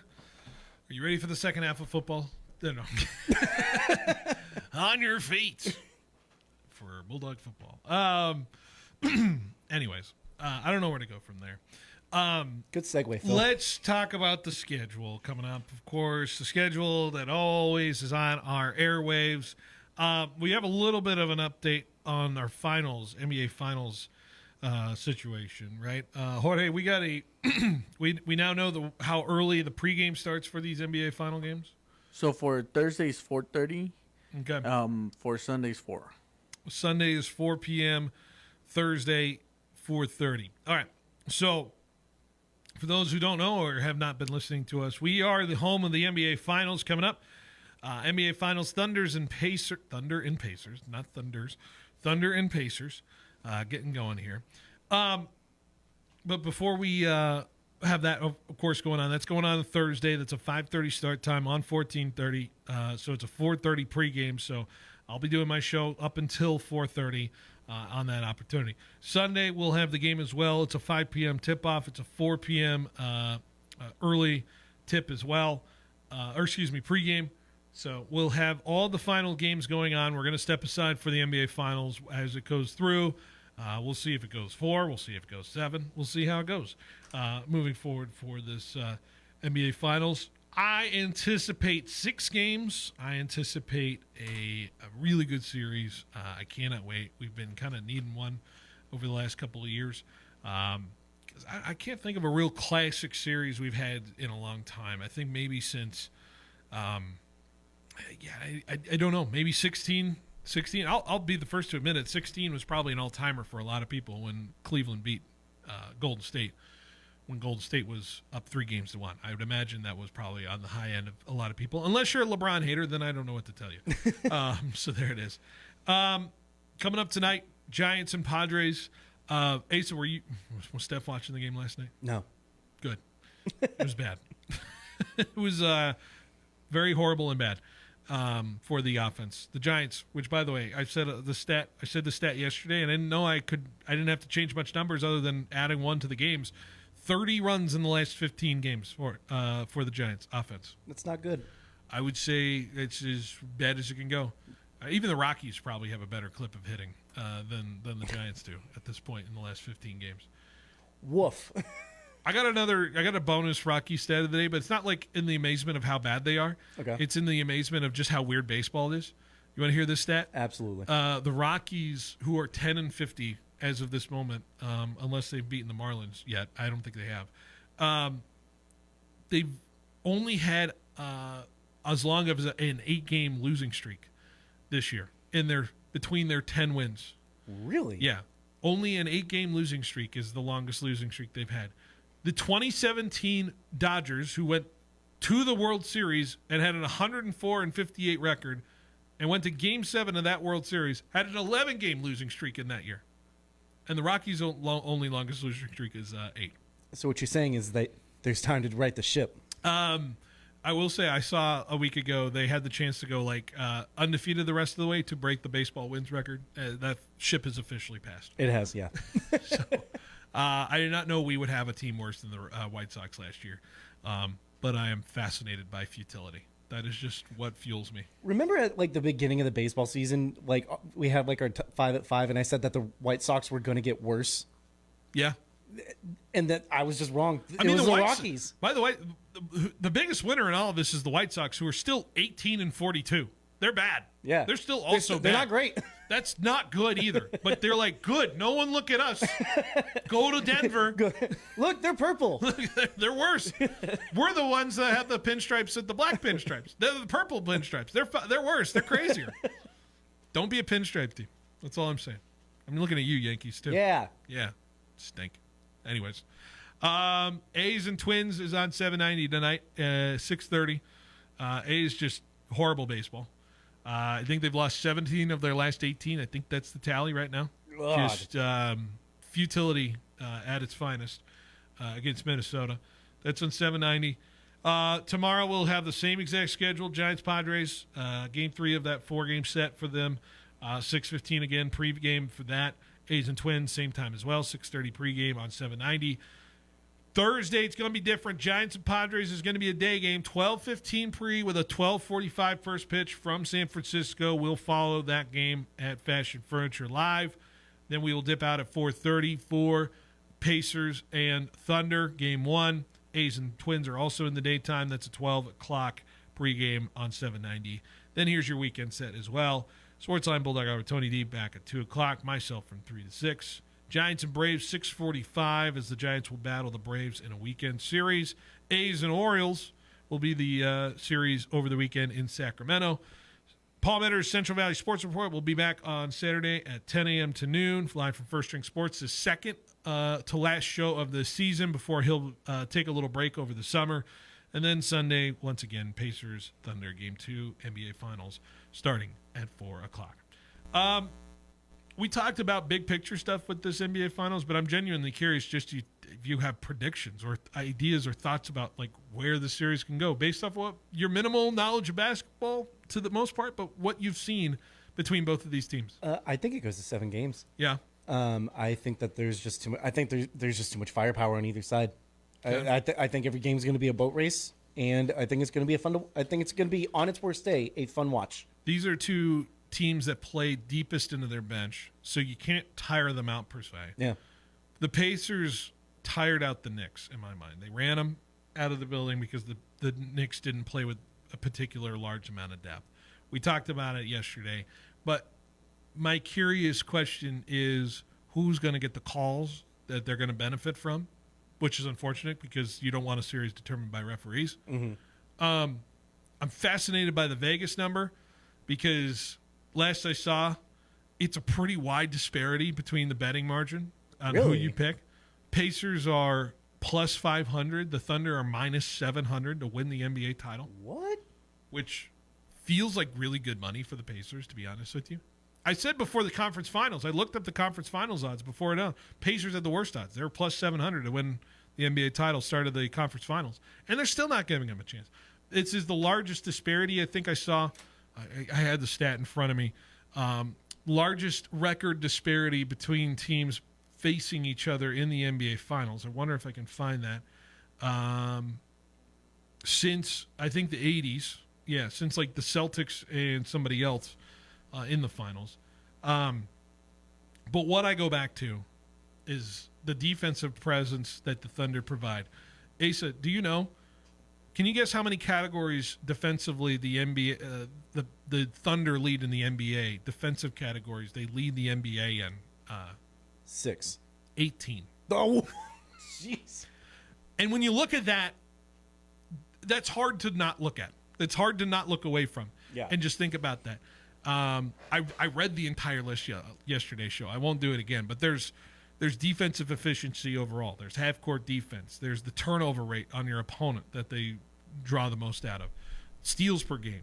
Field goal percentage per game against their opponent. Like, there's so much on it that I think this Thunder team has too much firepower in my mind. I'm going Thunder in 6, but I hate going against the voodoo witch magic that the Pacers have been playing with. So I'm here for a fun time and hopefully a long time for this finals.